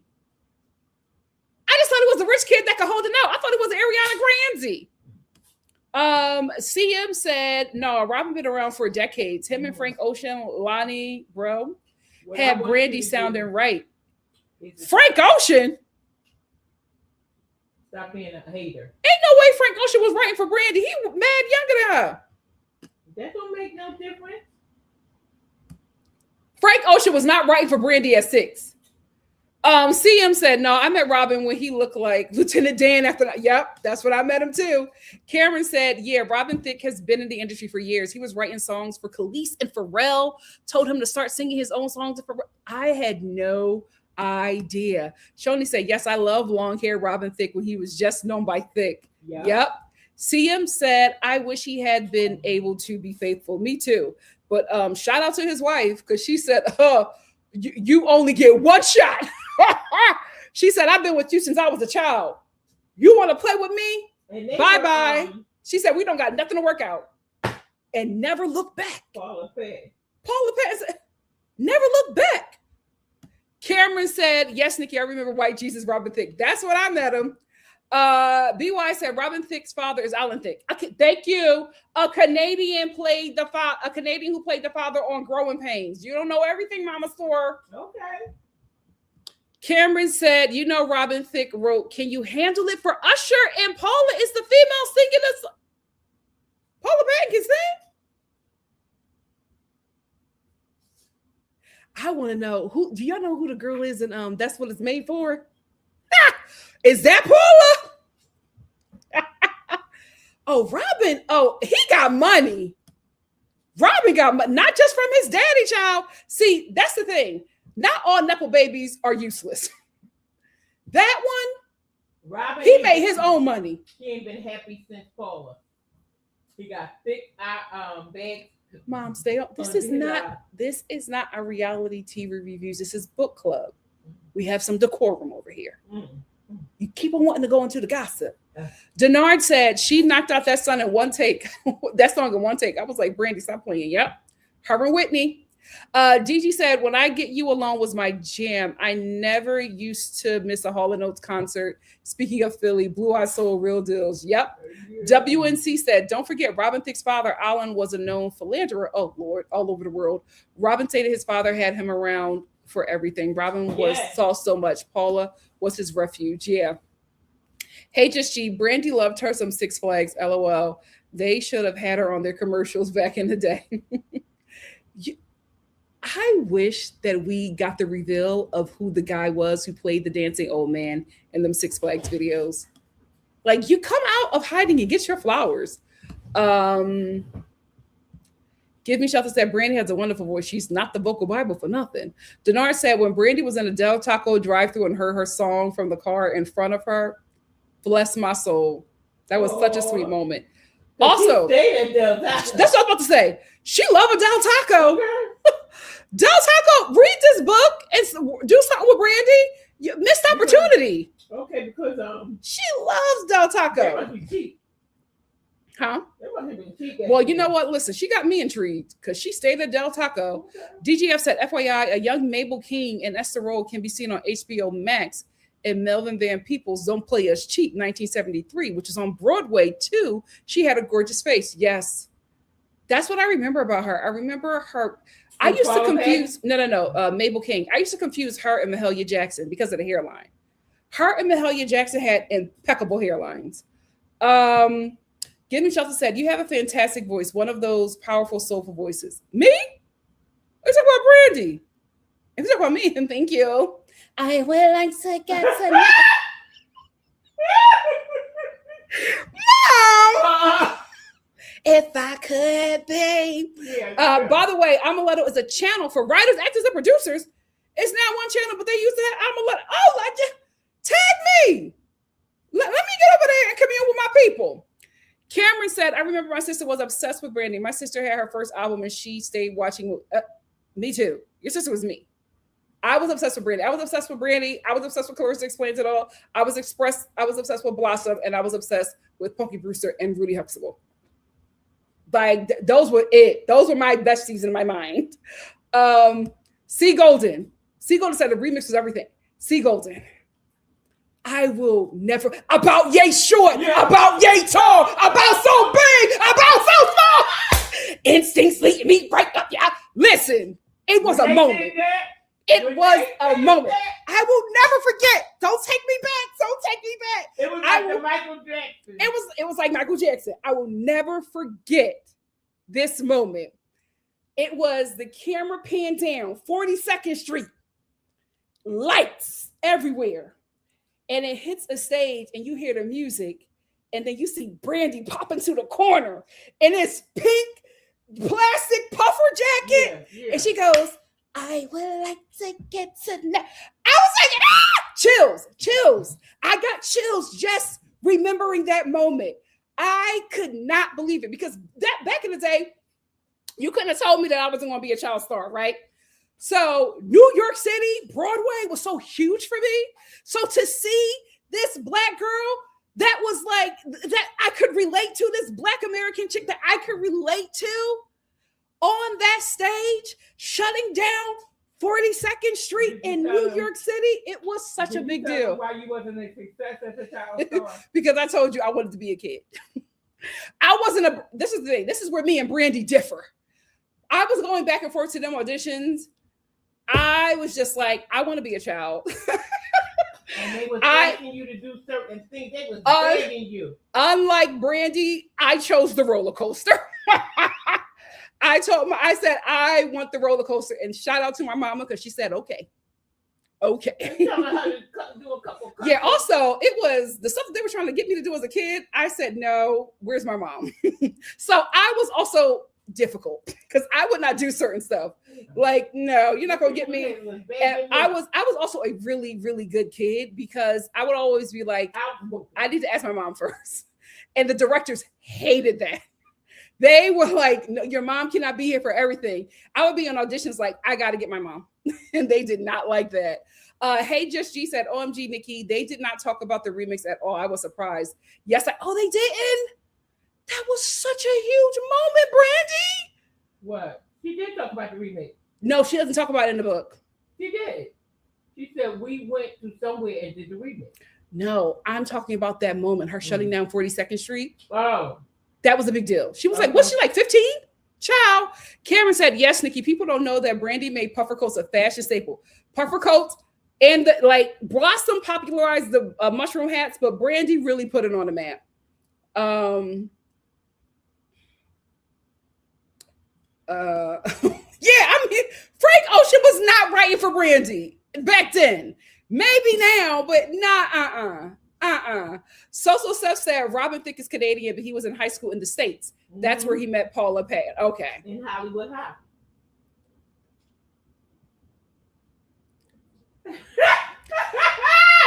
CM said, yes, he was. Frank was writing for Brandy before he took down Nostalgia Ultra. You heard mad songs he wrote for her. When, though? Not when Brandy was 14. How old is Frank Ocean? Not when Brandy was 14, 15 years old. Wait a minute. First of all, that would be illegal. That would be illegal. Child labor laws. Make a move. Oh, he's 38. Oh, wait a minute.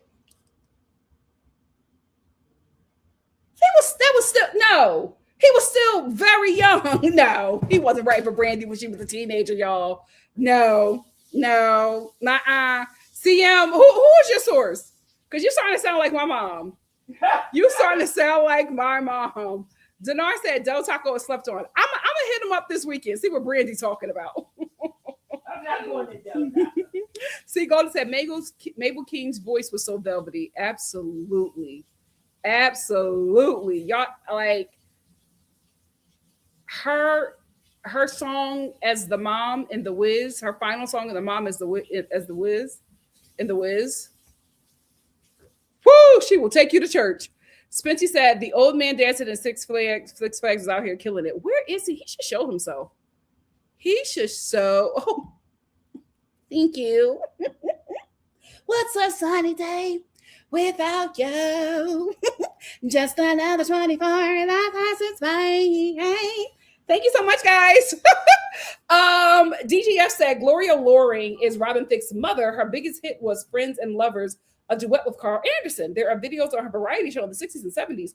Oh, I thought his daddy was just famous. I didn't know his mama was too.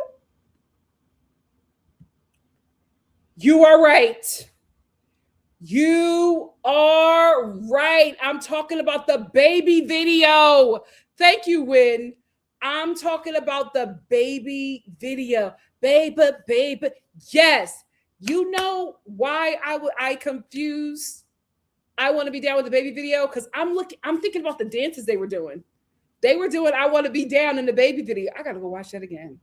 First, it's time to say, baby. Yep, it was the baby video. You were absolutely right. You are absolutely right. Spency said, thank God you kept your mom everywhere. Listen, my mama was not leaving us unattended. That was never happening. Oh, okay. During the 2000s. I get it. Now that makes sense. The 90s, that had to be illegal. Ain't no way. Nicholas Express said, I don't think Frank wrote for Brandy until 2012. Yeah, that would make sense. DGF said the Del Taco beef from bean burrito with extra cheese. Okay. Janelle said, off topic. Did y'all see the Love Island season 8 cast? I know Nikki said she wasn't going to review the season, but I had a good chuckle. Until you do right by Black women. Until you do right by Black women. With whatever they say to the sun or something with Let's get into Broken Hearted. I can't. Child. I So can't. brace yourself. So in Broken Hearted, we learned about Brandy's first love, Anthony. Did she change his name? Do you guys know about this guy? Let me know if y'all know his real name or if he is Anthony. If it is Anthony, let me know because I was trying to find that out, but I couldn't. So we learned about her first love, Anthony, and how their kitty love couldn't survive her booming career.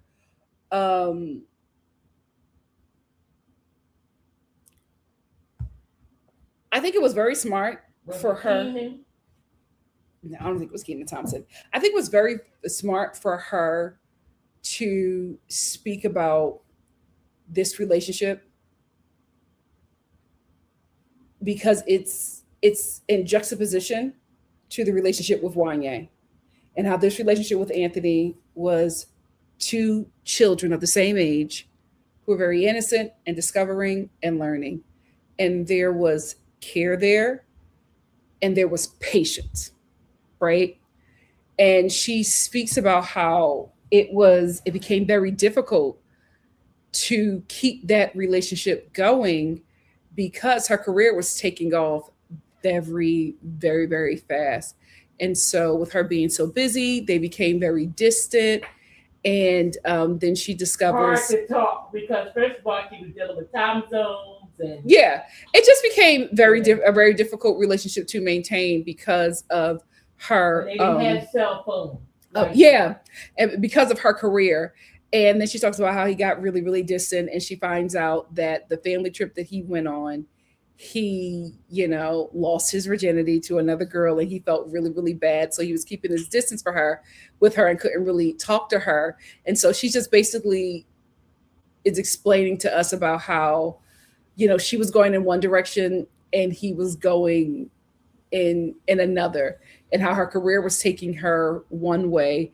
But this kid who was still a kid, his youth was taking him in another way. And she expressed how she was really hurt because they were supposed to give their virginity to each other. And so she felt so betrayed by that, and so she has this broken heart, right? Well, he was an actor too, and while they were acting, excuse me, Go ahead, narrator, finish your thought, Mama Flora, because I wasn't were saying nothing.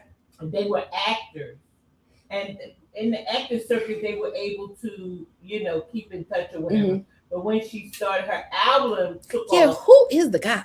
she had to start, going all over Yeah. promoting the album, and Mhm. as a new artist and a young girl, she and a new artist and a young girl that don't even know the world, she didn't even know that this Mhm. was going to happen. Yeah. When the album, Yeah, everything was just so going to radio unexpected. stations and this place and that Yeah. place, and her whatever youth or whatever connection she had to her youth and her friends and things of that nature was starting to fade away. Yeah. Because she was in the presence of Mhm. Managers and tour managers and all of this. Now. But what I was saying was, before I was rudely cut off, she kept this story in to show us how, like, at the end, we find out at the end of the last chapter, childhood is ending, right? Mm-hmm. Then she's explaining how she's coming to terms with it because life is moving so fast. Mm-hmm. And she is going into this space now where, this relationship is no longer suitable for her because she's no longer able to be a kid. Like, he is still, although they met in an acting space, Anthony is still moving at a pace that is normal for a child. She is not moving at a child's pace. So that is where they become uncompatible. Right. Yeah, they're no longer compatible because now they're in two different lanes. And so she left that in to show how he was gradually growing as a kid at the right pace, and she was not. Enter Wanya Morris. No, before we go there, I want to say that that was her and her brother was already close, but I love the dynamic of them keeping them together. Yes, like he went everywhere with her. Everywhere where she went, so she had a friend always. She didn't have to, she wasn't by herself. Yeah, and I like that. Yeah. We learn about enter in Wanya. And the way she speaks about him, my heart sank, because she's speaking about him as a child, right? As a child speaking about somebody that she looks up to. She is not attracted to this guy at all because he is older. So she's so excited when her mom comes in the room and she says, you have to call. And she's like, who is it? Her mom gives her the phone and he goes, hey, it's Wanya Morris. And she gets so excited, not because she's attracted to this guy, but because it's just like, this is Wanya. Her and Anthony used to listen to their music, listen to Boyz II Men, and talk about, how great they were, because at this time, this is when Boyz II Men was huge. So she's thinking like, oh my gosh, Boyz II Men. Wanya, one of the lead singers in Boyz II Men, is calling me. Oh my God. So she is like so excited about this call from him, not knowing that this is essentially the beginning of him grooming her. Oh, this was such a tough chapter. She was basically a kid speaking about someone she admired in the business, and this grown man at the time was pursuing a child. And it's so sad because after she got off the phone call with her and her mom were so happy. They had no idea what was in store for Brandy from that one phone call with Wanya. So she says from that call, he's just checking in with her like a friend. No grown man can be a friend to a child. So she said he's checking in with her. They're talking about the industry. She's thinking that he's helping her and mentoring her and guiding her through, the trials and tribulations of the music industry. And he's somewhat understanding of her struggles and giving her great advice. And she feels really, really special. And he's telling her first album is dope. Yes, and she's somebody who looks up to him, right?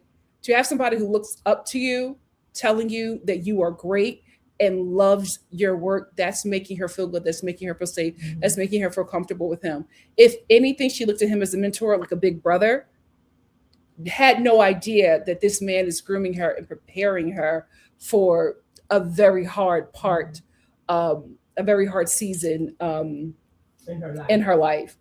And so there is a part in this relationship where he asks her to open up for Boyz II Men, and she's just like, "Oh my God, Wanye." No, before that, she was with her cousins and friends and stuff, and even Auntie was there. Yes, and they invited him over, and he came over, and as a new artist, and you still haven't, reached that. It's like a big deal. Whatever. Yeah. And she said, "Oh, Wanye is coming over. Wanye from Boyz II Men is coming over. Boyz II Men is coming over," and that must have been exhilarating. Yeah. For her, for the whole family. He came over and all of this. But you know what? You bringing that up made me think of something. That's what groomers do. Yeah. He came over to check out her community, to check out her situation, to see if it was safe for him to pursue. And when he got in that room with all of them people who were enamored by him, he knew that she was unprotected. Thank you for bringing that up. Yeah. Thank you for bringing that up. That predator came to check on his prey.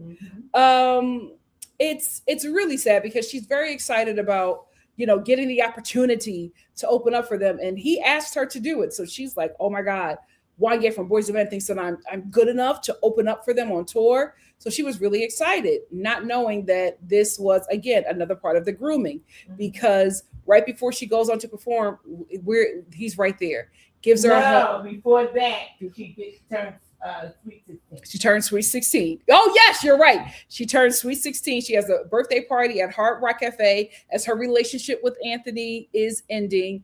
She is now turning 16, and her parents surprise her with a happy birthday being sang to her by Boyz II Men. And she's, again, a kid, and she's like, "Oh my God, I'm turning 16. I'm having a sweet 16. Boyz II Men is singing me happy birthday." A surprise. And all of my friends are watching. Do y'all remember that birthday party? I do. I remember it. I think it was in Word Up. I remember those pictures. Other stars were there as well, too. So it was like a really big deal for her to make her feel like, "Oh my God, I'm like making it. Like it's happening for me." And then after that, he asked her to go on tour with them. And again, she's excited for the opportunity, not realizing that this man is grooming her. Right before she goes on, what does he do? Gives her flowers, affirms. No, not even that. Hold on, Mom. Okay. Gives her flowers, affirms her, tells her that she's great, gives her a hug, makes her feel safe. Grooming 101. What did you say, Mama Star? He was, before he asked her to go, but before that, he had been calling her, he'd been checking in on her, making sure she's doing her, like making her feel safe. Yeah, making sure she's going to rehearsals and all that. Your voice is good, and you this and you that, and that builds up confidence. Yeah, that makes you feel like, oh, he's cool. He's older than me. He's safe. He's safe. I'm a kid. He's like 23. 22. And he is moving in on a child. That shows you his low self-got going. But this is something else. This is book club. Listen, Mama Star is very passionate about this chapter. So be prepared, Star family. So anyway, one of the things out of a lot of things that hurt me in this chapter was that moment that she at the time thought was a blessing. She looks back at as a really like bad decision, because that her going on tour with Boyz II Men became the space where Wanye started to move in on her more intimately, and we see what has happened after that, and she deeply regrets that, because she talks about she talks about being confused by his actions, right?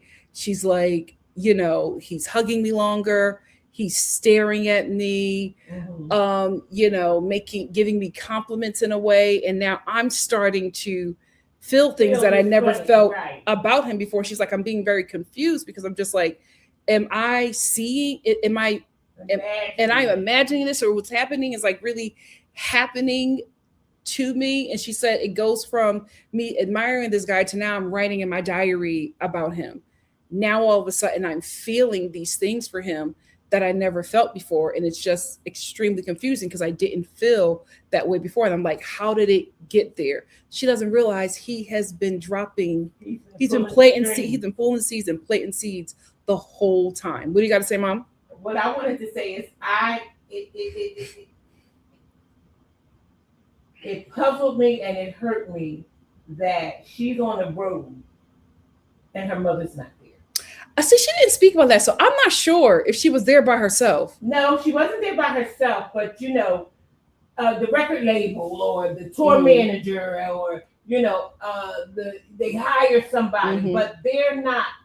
And, also the parents probably felt that she was safe with them. Yeah, and no to me. That's what happens when the dream starts to become a reality. Yeah. You trust because you believe, that this person is a good person. You don't really know because her mother is green too. Her mother is new to the business.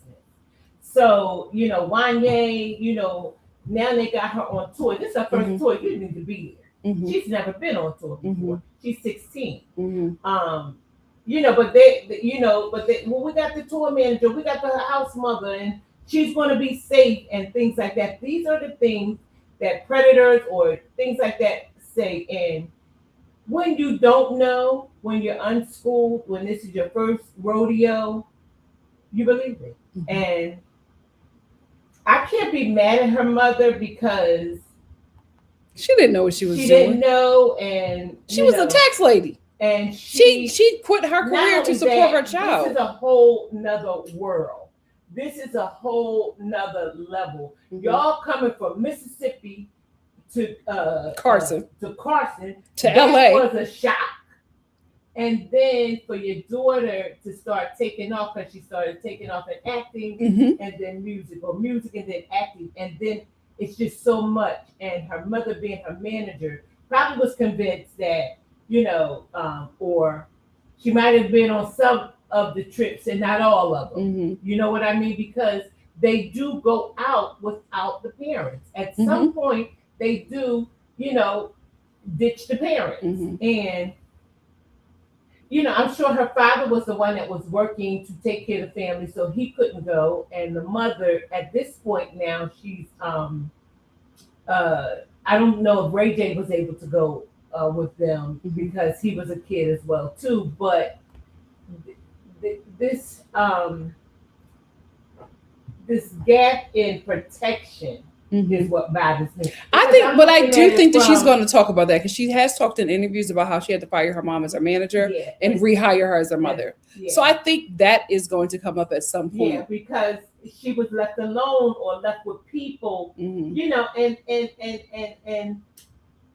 I've been there, not in that, but in churches or whatever. You thinking these people got you, and then you turn around and look and oh my God, I didn't know this was them. Well, this is the thing. Wanye came over to see if they trusted him, to see if he was safe. Right. And they did. So she's with her big brother. That's what they're thinking. You know what I mean? And he's really, putting the paws on her. You know what I'm saying? Like, oh, grooming her. Hurt me. That hurt me. Her. Because I'm sure her mother deals with that. Oh, of course she does. I think if her mother read that book, that part was really, really hard for her. And now today, Wanye is backtracking. But people are pulling the receipts from the interviews where he's talking about she was old enough to get it and confirming that she was 16. And she even talks about that. She was just like, the Key Sweat, I know you're young, but you're ready. Lord. When she talks about how when they finally became an item, he would constantly say, "My girlfriend is 16. My girlfriend is 16. My girlfriend is 16," and she was just saying he was saying that because he knew that this relationship was inappropriate. Mhm. And she was just like, she knew it was inappropriate, but she kept on trying to convince herself that it was right, but she knew that it was wrong. But she just kept on saying, well, this is love, and love, you can't really explain it. And the industry, she said, the industry makes you believe that because you're into entertainment industry that you're more mature than you actually are. But she's just like, no, I was a kid. I was a kid, and this was inappropriate, and it should not have happened. But for YA to backtrack, knowing good and well that he constantly said, according to Brandy, my girlfriend is 16. So you knew what you were doing, because you also kept it on the down low, and made her keep your relationship a secret. Although she's like showing some kind of emotion, but you made her keep it a secret, and then went public with her when she was 18. And then she talks about how they were intimate, and it wasn't for her. She said she regrets that moment, because she said it was uncomfortable and it just wasn't for her. She said it didn't feel like love. She felt used by him, and after he slept with her, she felt like he slept with her to own her. Because as soon as he felt like he had her, he immediately went to tearing her down. She said one time they were hanging out, and they were listening to Faith, and he told her to listen to that, and he told her, why don't you sound like that? Why don't you sound like that? So she said, you fat mama. Mom. So it started to become a pattern where he constantly started to compare her to other women, to degrade her and make her feel less than. And she said the breaking point for her in the relationship was when she was driving and she caught him at a red light in another car with his assistant, and she confronted him and asked if he was sleeping with her, and he told her yesterday he'd been sleeping with multiple women. And she was just like, I was a kid, but I knew that is not how I am supposed to be treated in a relationship. And so she left that. But before we get out of here, I want to read. Let me say here. She said that she had it was beepers. So when they was together, she would have to beep him first. Yes. Send a beeper. Because he was keeping this relationship private, because he knew what he was doing was wrong. Because she was a kid. Yeah. He knew. And he was statutory rape. Yep. He knew what he was doing was wrong. He started telling people that her mother, she was a big fan, and her mother contacted me to and asked me to he tried to put it on his mom when her mom when everything came out, because she was a fan. That's why she was around. She said to hear those stories, those lies. Can I tell you something? This is the way he went about grooming her mirrors what R. Kelly was doing to them kids. Yeah. Because in the documentary, the parents talk about the same thing. How he would come and meet the parents, make the parents feel safe, tell the parents that he can make their daughters a star. Yeah. And it was all grooming. Because what those predators do first is groom the parents. Yeah. They groom the parents first, because the target is actually the child. This is from an excerpt from Broken Hearted on page 125. She says, I was young and inexperienced and thought that following my heart meant following his lead, that what we shared transcended ordinary rules and limitations. I had wanted to wait until marriage and had shared those beliefs with him, but I also believed that having sex with him would cement our bond. It would prove that I was mature enough for our relationship. It would make him happy. And so I told myself that I was ready, that this was my choice. But the truth is, I felt like I had no choice. I felt like saying no meant losing him. My first time lacked specialness. I had painted in my mind because it wasn't about me. Looking back in my mind, it was about him, getting what he wanted from someone too young to recognize she was being used. There was no magic, no romantic tenderness enveloping us. All the passion he expressed through song felt absent because it wasn't lovemaking. I had wanted that milestone to be sacred, and I wanted to feel cherished in his eyes and in his touch. I was too naive to realize that deep down inside, he did not see me as special. I think he saw me as conquerable, as someone whose boundaries could be negotiated. I was in over my head. Sneaking around and hiding things from my parents had become constant. They barely liked the idea of me dating at all, and telling them about us was out of the question. But it wasn't about upsetting or disappointing my parents. He and I understood with a diamond cut clarity that public knowledge of our relationship would ignite a scandal, potentially threatening everything we'd worked for. So he and I opted for elaborate fiction. We would pretend patience and calm. We would pretend patience and claim we were waiting until my 18th birthday before pursuing a romantic connection. I was foolish enough to believe that I could successfully maintain his charade, that I could whisper breathlessly with him during late night phone calls and could blush like a schoolgirl whenever he entered a room, that I could allow my eyes to linger on him during performances, and somehow these telltale signs would escape notice. It didn't. Her mama found out, and she said, when her mom found out, her mom was just like, you can't be with this guy. And her mom was like, and she told her mom, I loved him. And then she was also expressing that her mom was like so disappointed. But here is Brandy, now this star approaching 18, you know, this is the time, you know, where they become defined, they become their own person. And so the deed was already done at this point. So it was, it probably wasn't easy to get her out of that situation. But then I also want to talk about this because my mom also brought it up when Wanye was saying basically that her mom was in on the grooming. Mm-hmm. Brandy clears that up real quick. She says, the shame I have carried over this relationship ends here. Buried in these pages like ashes scattered to the wind. I have grown more resentful at his insistence on reframing that time. His continued attempts to rewrite history with himself as he misunderstood romantic led rather than as the misunderstood romantic led rather than the adult man he was. His refusal to acknowledge what I believe he did, to take responsibility for the power I believe he wielded and abused, feels like its own form of continued abuse. Over the years, I've seen him talk about our relationship in interviews and on social media, spinning tales that grow more elaborate with each telling. He's so convinced of the version he's told himself, but somehow can't keep his story straight. The details shifting like sand depending on his audience, his mood, his need for sympathy or admiration. It's all the more infuriating because the narrative around us thrives almost entirely on the cliche of the young ingenue having a schoolgirl crush and getting her heart broken. Poor little Brandy, so naive, so dramatic, so unable to handle adult relationships. This framing erases his culpability entirely. It centers my naivete instead of his manipulation. It asks, why didn't I know better instead of why didn't he do better?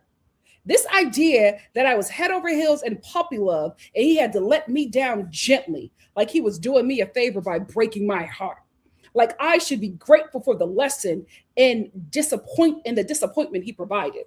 I was 15 and he was 21 when we first met. Old enough to know better, old enough to understand the power dynamics at play. We were in a different time culturally because men were seen as boys being boys. Their seemingly predatory behavior excuses natural instinct, and we were seen as young, fast girls with crushes, our pain dismissed as dramatic overreaction. It takes the responsibility off of the men and places it squarely on the shoulders of the girls who were never equipped to carry such a weight. This girl is preaching. I have struggled not with the shame I hold like a stone in my chest. I have struggled not just with the shame I hold like a stone in my chest, but with the extent to which I have been left to hold it alone. I have taken responsibility for my feelings, for disrespecting my parents' wishes and getting involved with an older man despite their concerns. But shame wasn't the only reason for my silence all these years. Consideration was for myself, for my daughter, for my family, for him and his family, for the complicated web of relationships and reputations that will be affected by the truth. I hope from here on out, I receive the same consideration from him. I was young too. I wasn't 38 years old or nothing like that, he says, his voice carrying the practiced innocence of someone who's told this lie so many times. He almost believes it himself. She was old enough to get it. We didn't do it in the States where it was illegal. That last line says so much. Yes, it does. This wasn't love. This man who knew exactly how to stay within the technical boundaries of the law while, in my view, completely obliterating the moral ones. It was a relationship and it grew and ungrew. That's how he describes it. Like we were plants in a garden that just naturally bloomed and withered with seasons, as if he had no agency, as if he didn't cultivate it. I don't think a grown man pursuing a teenage girl just happens naturally. As he tells it, my mother reached out to him, and I was a fan because I was a fan, and I became his protege. Again, this places the onus not just on me, but on my mother, painting her as complicit. This is a difficult subject for me to write about, to excavate these memories that I've kept buried like bodies in a graveyard. Interrogating this time in my life has been profoundly painful, like performing surgery on myself without anesthesia. I believed I was making decisions I wanted to make, that I was in control of my own story. That belief protected me from my truth. I wasn't in control. Looking back, I believe he was. Every decision I thought was mine seems to have been shaped by his influence. Our brains are remarkable at protecting us from truths too painful to bear, convincing us we are autonomous in our decisions even when we're being systematically manipulated, that we are in control even when someone else is pulling all the strings. This is why we can't blame victims for not recognizing their abuse in real time. I thought I was dating a person I wanted to be dating, not recognizing that my wants had been carefully cultivated, my desires shaped by someone who knew exactly how to make a teenage girl feel special, chosen, and mature beyond her years. There may have been some part of me that believed I would get in trouble or be judged, but being with him felt worth the risk because he convinced me that what we shared was rare, special, and worth any sacrifice. And there's a heightened sense when you are young and suddenly famous that you're different from other teenagers, more mature, more worldly, more capable of handling adult situations. It was not about rebelling against my parents, nor was I thinking this was someone who was older and taking advantage of my naivete. This was me believing an idea of love that had been carefully constructed and fed to me by someone who knew exactly how to manipulate a young girl's understanding of romance, affection, and her own worth. There have been plenty of cruel jokes at my expense over the years, each one a fresh wound on scars that never fully healed. Being taken advantage of as an immature teenager and then having it thrown in your face for the next 30 years is a kind of cruelty only reserved for women. The shame ends here. The silence ends here. Yes. I was not a fast girl with a crush. I was not a dramatic teenager who couldn't handle rejection. I was not an unstable, obsessive fan. I was a child. Bingo. He was an adult. And it's time the world understood the difference. Go Chills! ahead, Brandy. Chills! I read that and I said, take your power back. I was so proud of her. Chills, y'all. Chills. I was so proud of this woman reading that. She said, I'm done with all them lies. I'm done with all them games. And just like a Black woman, she said, I'm not going to tell my truth. I'm not going to tell my story because she's protecting everybody else but herself. Mm-hmm. And in this moment, when she wrote them words down, she was finally putting herself first and protecting herself. Mm-hmm. I am so proud of her. And I think so many young girls need to read this book. If not this book, just that one part. Because that is very important, where she expressed that she realized now as an adult that those ideas weren't hers. He was planting them. Mm-hmm. He had been working on her for a while, mm-hmm. only to catch her, demean her, mm-hmm. and steal her gift. That's what he wanted to do.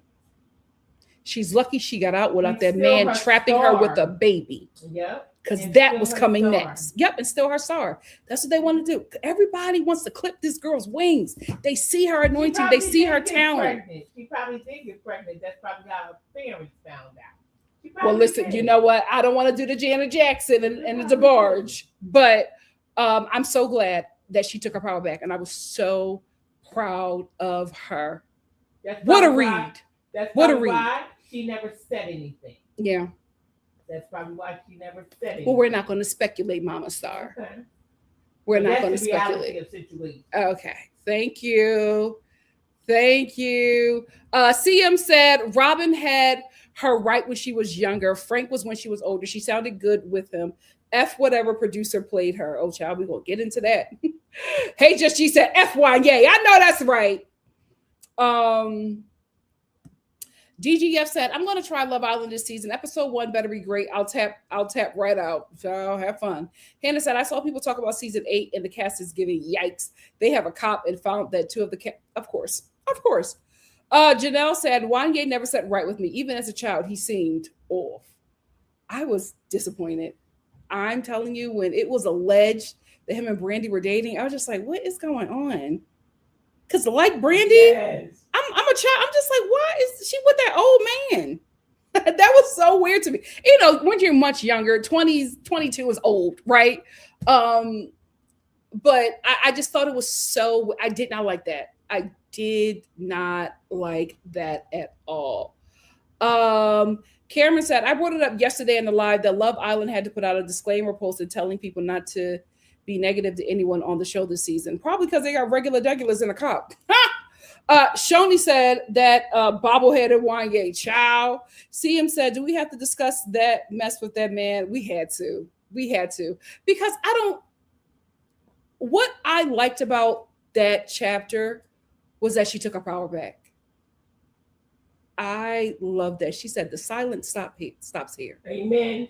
And she talks about how she had to listen to grown men joke about her relationship, that relationship that should not have happened, the fact that man took advantage of her as a child and make a joke of it. She said, I'm done. I want to tell my truth. And I love that for her. And I want to say this, and I hope this isn't hard. I'm giving a disclaimer. But Wanye would not have had all of that had he not had that voice. Okay. Okay, Mama. Thank you. Because he's from Philly. Okay. And Thank you, Mom. Thank you. DGF said Gloria Loren sings the theme to fact. Oh, she does? What a voice. Hannah says it's a lesson for us women and girls to not hold on into the idea of virginity that isn't real. I wouldn't. Well, what do you mean? Like, can you explain that? I don't want to say that virginity isn't real, right? Because I'm speaking of virginity in a sense of this is your power and your decision, right? Especially for your first partner.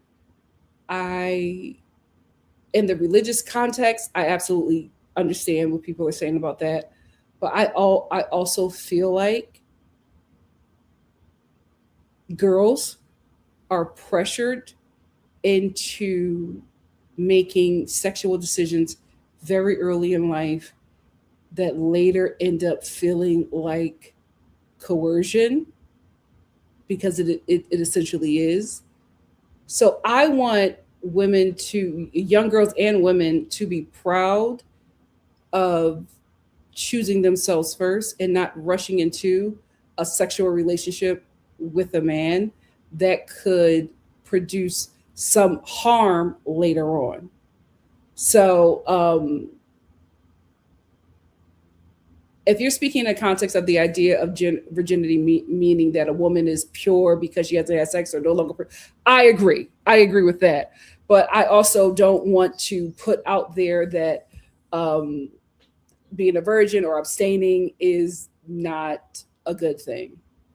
So just to clarify that as well. Well, I want to talk on that. Go ahead, Mama Star. You know, every parent or every Wait as long as you want. Wishes that your body, your child, choice. you know, we're taught, you know, wait for marriage. If you're in the church. Yeah. To wait for marriage. But ideally, when you become a certain age, you start, this is how God has made us. You start liking boys, boys start liking you. When you come into yourself, you know, I'm gonna keep it PG. When you come into womanhood, you know, when you come into a preteen, this is the sex talk she gave my sisters and I. You see them and you like them. You know what I mean? You in elementary school, do you like me? Check the box, yes or no. Mm-hmm. So there is an attraction that humanly, you know, this is the way God made us. You start liking a boy start liking you. That's as far as I'm gonna go with the. But how does it pertain to Brandy and Wanye? Are we going to get there? I want you to land the plane. Let's land the plane. I'm gonna land the plane. So that's what happens. You know, you start to like somebody. You get a certain age and you start to like them, but you don't know what that all entails. Mm-hmm. She was a young girl. She was 14.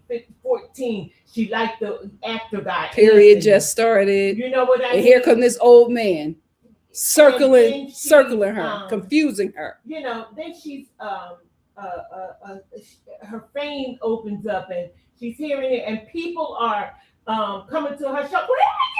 That's a whole nother level of, you know, feeling yourself. And now you got this guy that's older, that you look up to, that's hugely popular. That's really popular. But not only that, he's good at what he do in the music sense. Mm-hmm. So she's looking up to him because as a mentor, as someone that is helping her in her creative space. Because that makes a difference. They're spending time together. He's you know, coaching her when her father's not there and things like that. And she starts saying that she's starting to feel something. And that's what happens. So he worked it until he was able to get her to the point. Because, you know, I had to tell y'all, I said, yeah, they're going to say, if you love me, you'll do it. Mm-hmm. That's the line. And you liking them, you don't want to lose them. So you said, well, okay. Yeah. My mom was very adamant. If you don't want to do it, don't do it. No, and I was very open. And don't let them force you. Honest, and I was like, wrong, oh my God, with it. I was wrong with it because you have to tell your children the truth, or the streets will tell them the truth. True. And that's what happened. I don't know if her mother had the conversation with her. Well, they're church people. Or whatever. But like she said, I was waiting for marriage. But in the music world, you don't wait for no marriage.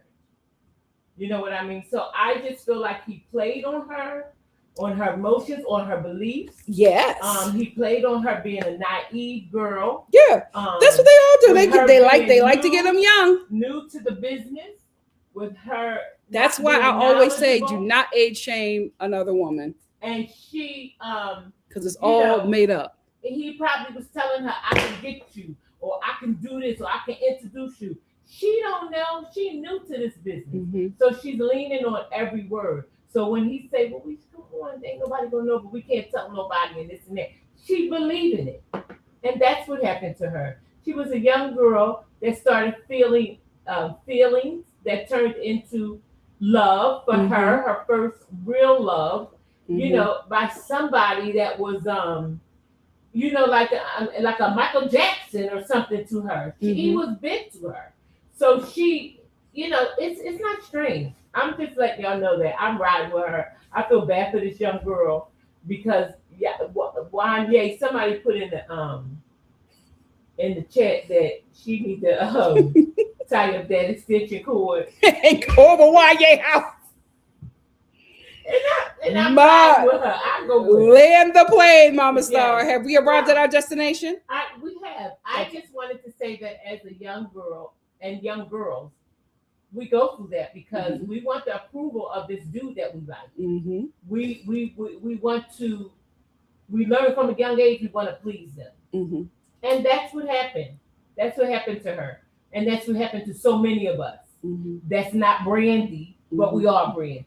We're just not, you know, in the public eye. Mm-hmm. But some things have happened to us because, you know, we just having a crush. And when he pull out that. Okay, we've arrived at our destination. Thank you so much.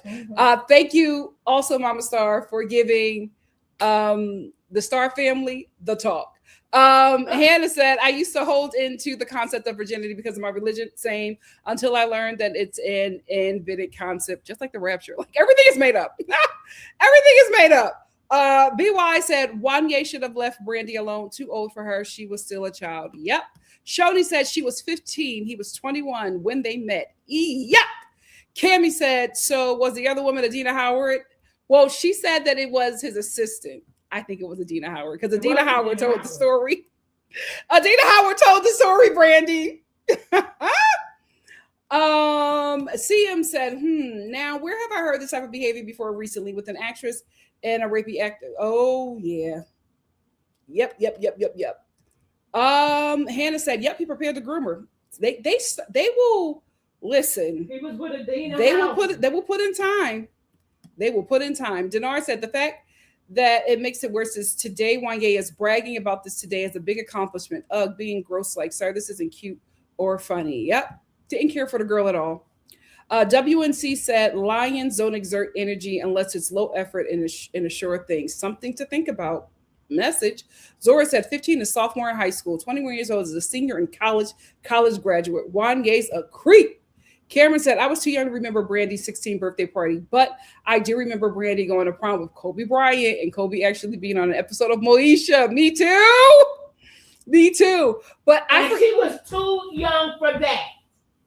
No, her and Kobe are the same age. Were they? Yes, Mom. Oh. I thought she was younger than Kobe. No. I remember. He played it too. He said she ain't my girlfriend. Well, we're gonna find out about that. But I remember Brandy's birthday party because I think it was in one of them magazines. I think it was in Word Up. One of them teeny. It might have been on VH1 or I don't MTV know. Maybe it was on MTV, but I remember that. I remember her birthday party and I remember Beyonce's birthday party. I think it was our 21st birthday party. Brandy's birthday party, Beyonce's birthday party. I will never forget those birthday parties because I wanted to be there. Was it on one of those shows where by Sweet 16? No, it wasn't that. Teyana Taylor at Sweet 16.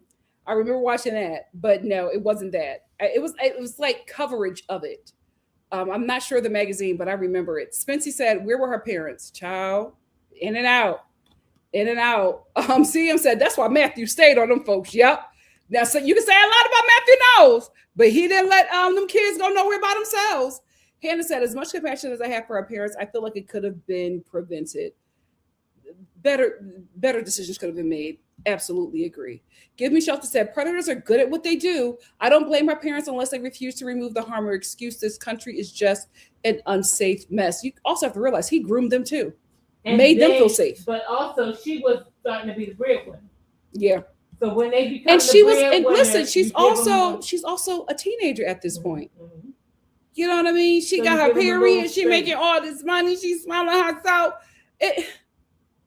And she admitted that she was keeping this from them. Yeah. So her parents didn't know until she was almost 18 in this relationship with this grown man. Remember, this also started on tour where they were not there. Zora said Wanye was so gross during that Breakfast Club interview. After all the years, he still hasn't learned that what he did was deeply inappropriate. He's troubled. There's absolutely some issues there because his sons that has that group where they're all named after him, they do not talk to him. They all look like him, all are named after him, and have nothing to do with that man. That's stupid. Talk to the baby mamas. Talk to the baby mamas. And Hannah said, I feel so sorry for her, using her body, then degrading her. It was to trap her. He got her. Now it was time to degrade her so that he could harvest her. That's what these men do. Not all men. And then he going to say, then he going to turn it around. Instead of owning it, because he know, and they need to. She was old enough to get it. You're talking about Okay. having sex with a child. And let me tell you one thing: Rape with the raping a statute of child. limitations may not have ran out. He better be careful. Puffy. Okay. Spencer says, so disgusting. I'm glad she was able to leave. Me too. Hey, Just G said, should have looked for a Jodeci song and asked him why he can't sing like KC. But you were so sweet about her. She was just like, I never thought to do that to him. She was like, there are people who sang better than him, but I never thought to do that to him. Because she was younger. Him. She looked up to him. He was her idol. Mm-hmm. So Steph said, that's classic narcissist behavior. I hate this word. Pedestalize you and then tear you down. I don't hate the word, but a little tricky. Karen said, I've never trusted Wanye. Any man who names all 5 of his sons after him is a psychopath. Wanye is the main reason why Mike got put out the group. Oh, really? I didn't know that. Not you knowing lore that I don't know. Hannah said, yep, R. Kelly's victim is in that first leak tape said the same thing. Same method used by these men. They groomed the family first. Yeah. Give Me Shelter said, that reminds me of that Netflix documentary where this guy had an affair with both. That's what I was thinking about, Give Me Shelter. I was literally about to talk about that. Where this guy had affairs with both of the parents before he coerced their 12-year-old daughter into running away with him. I hate it here. Yes. I forget the name of that documentary, but yeah. Had a relationship with both he wanted the daughter, but he groomed the parents first. He had a relationship with the mother and the father. The mother and the father. Sexual? Yes. I think he had a sexual relationship with both of them, and the mother and the father fell in love with him. And he did that just so he could get the daughter. TV? Oh, Netflix. We need to find that and watch it. No, that was a hard watch. I'm not watching that again. Shoni said, when he said we didn't do it in the States where it was illegal, disgusting, because he knew. He knew what he was doing. Denard said, Brandy said, we are dealing with this in this book, and that's it, like ashes. Yes, very proud of her. Very, very proud of her. Give Me Shelter said, good for Brandy. We need more victims to stand up to those demons. I love the power in that passage. Absolutely. Yeah. So proud of her. CM said he has only told the truth on the Breakfast Club. He was bragging with it, and the men in that room was laughing with him. Disgusting. Disgusting. They are predators too. Yeah. Spencer said, Brandy cleared. Predators need to be shamed. No little girl is fast and can seduce a grown man. Pedos are disgusting. Absolutely agree. Kylie said, I work in human trafficking prevention. Oh, thank you so much for your service for youth. And will use this chapter in my work. Brandy did that. Amen. Yes. Amen. I love that. Thank you, Kylie. Over It All said, I was so glad Brandy got Wanye together. He was always so gross when he would speak about her. Glad she got her power back. Me too. That was such a powerful read. I said, yes. She said, my silence stops today. Get free. Get free. Seagull said she didn't need to be his protege. Boy, please. That's right. Hey G said, absolute cinema. Cameron said, not only that, tell me if I'm getting too ahead, Wanye had Brandy fighting over him with Adina Howard, and Adina was older than Wanye and Brandy. Yep. And because of that, Adina Howard had her album shelved. Yeah. And Adina talks about it. And let me tell you one thing about Adina. Whenever she get a chance, she ain't scared. BY said his man, Shadow of a Man, Wanye, is ill in a demonic beast. Child. Well, I don't want to be messy or nothing. But and you I know will. This ain't the kind of. But you will be. The book club and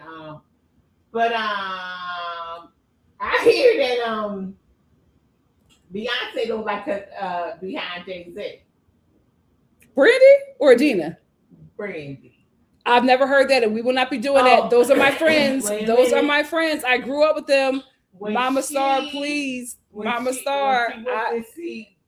Mama Star, those are my friends. Monica and Brandy, she still got a thing with Brandy. No, I don't believe it. Denard said, and Callie be very heavy, but we are trying to make the office a fun place.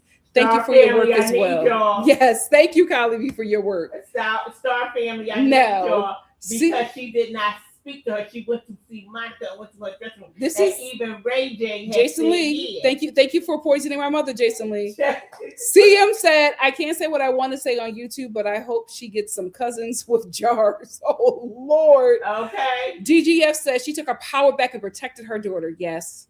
And that also was hard to read when she said, I didn't want to say anything because of my daughter. Mothers want to protect their child from everything, and especially the hard stuff that they endured. But I loved it. And also, in an interview where she talked about that, she said that her daughter was the one who told her to put it in the book.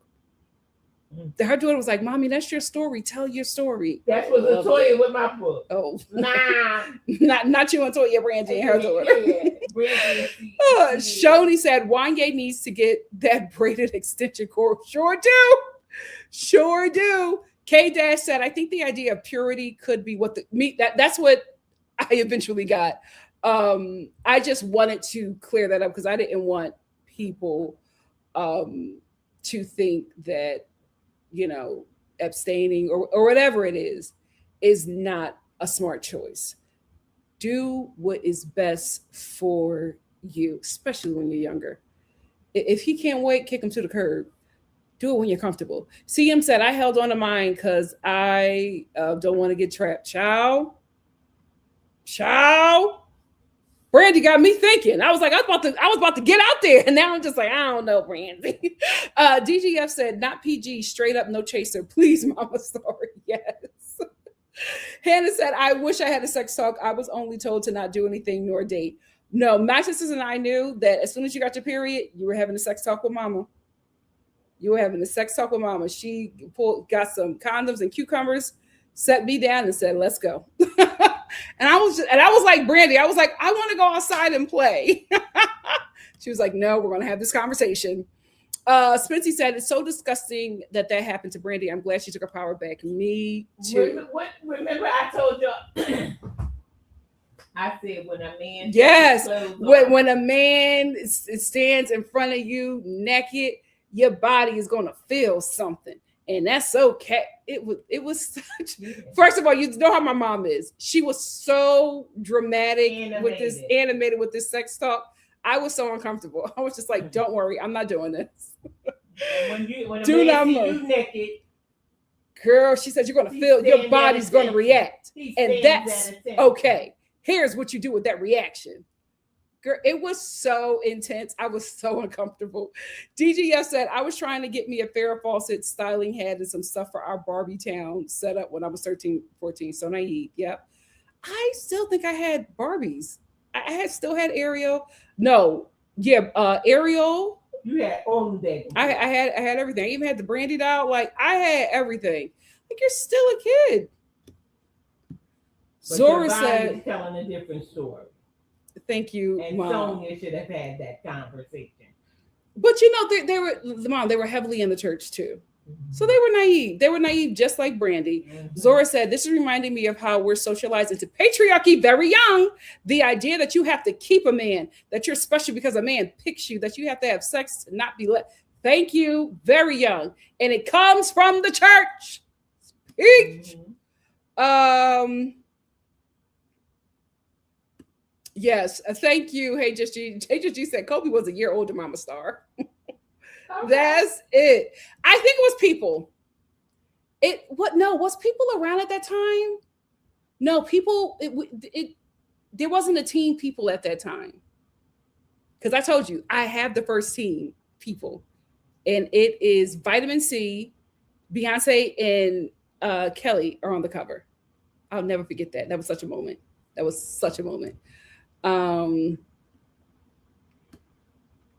Give me something said George Foreman started the naming mess. He sure did. Isn't his daughter named George too? I don't know, but that's stupid. Lord, yes. Oh, you thought we were playing Over It All? Over It All said, OMG, I looked it up. Wanye sure did name his sons after himself. Yes. They're all named Wanye, and they have a group called the Wanyes. And they're all and they can sing. Women. They're all by different women. They all look just like Wanye, and they all sing just like Wanye. It's actually very scary. Yes, thank you, Cameron. Cameron said the documentary is called Gone in Plain Sight.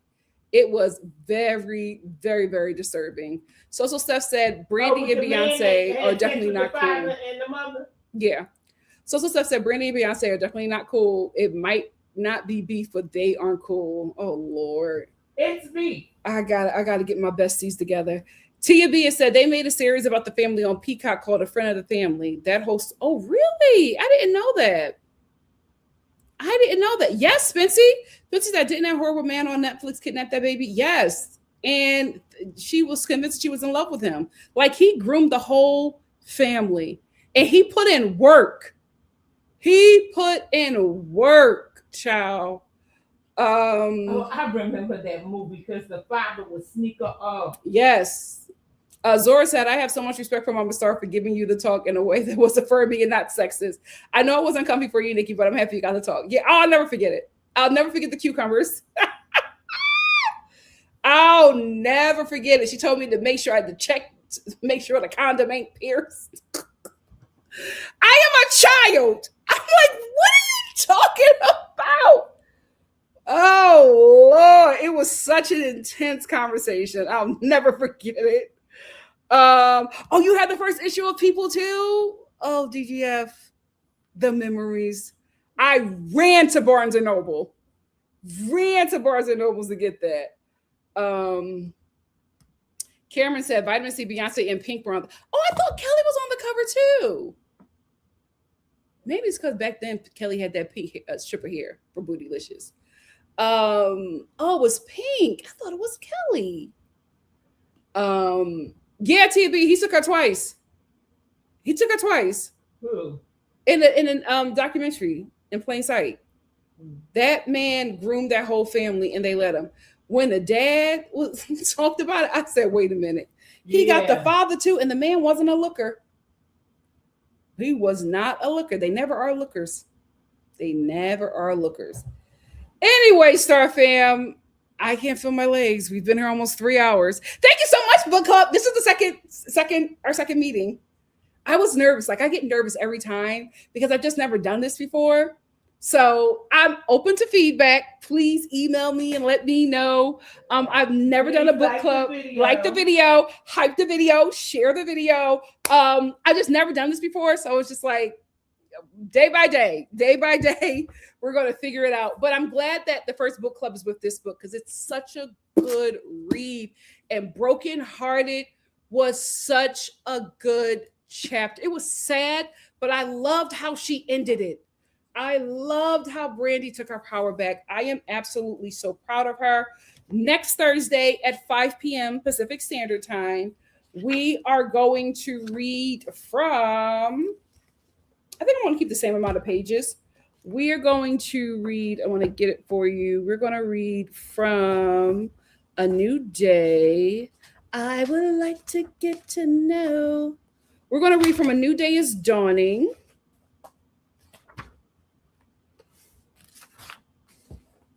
A New Day is Dawning. Can you see it? Yes. A New Day is Dawning. That is page 135? 134.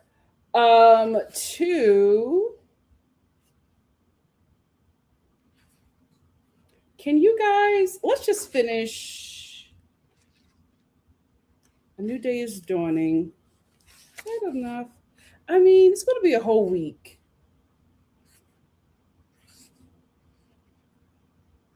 Okay, we're going to go from, we're going to do this much. I think that's good, right? I mean, y'all got jobs and families. Can y'all do from A New Day is Dawning to Truthfully? That's from page 134 to 174. It's not a lot of pages. Can y'all do another chapter? We will do another chapter. I feel like it's a whole week. It's a whole week. See him thinking, Mama, start getting my girls to talk. No, we're going to do that. We're going to stop at Truthfully. We'll do that. We'll do from A New Day. I should have planned this out. But I want to give A New Day, R&B. Yeah.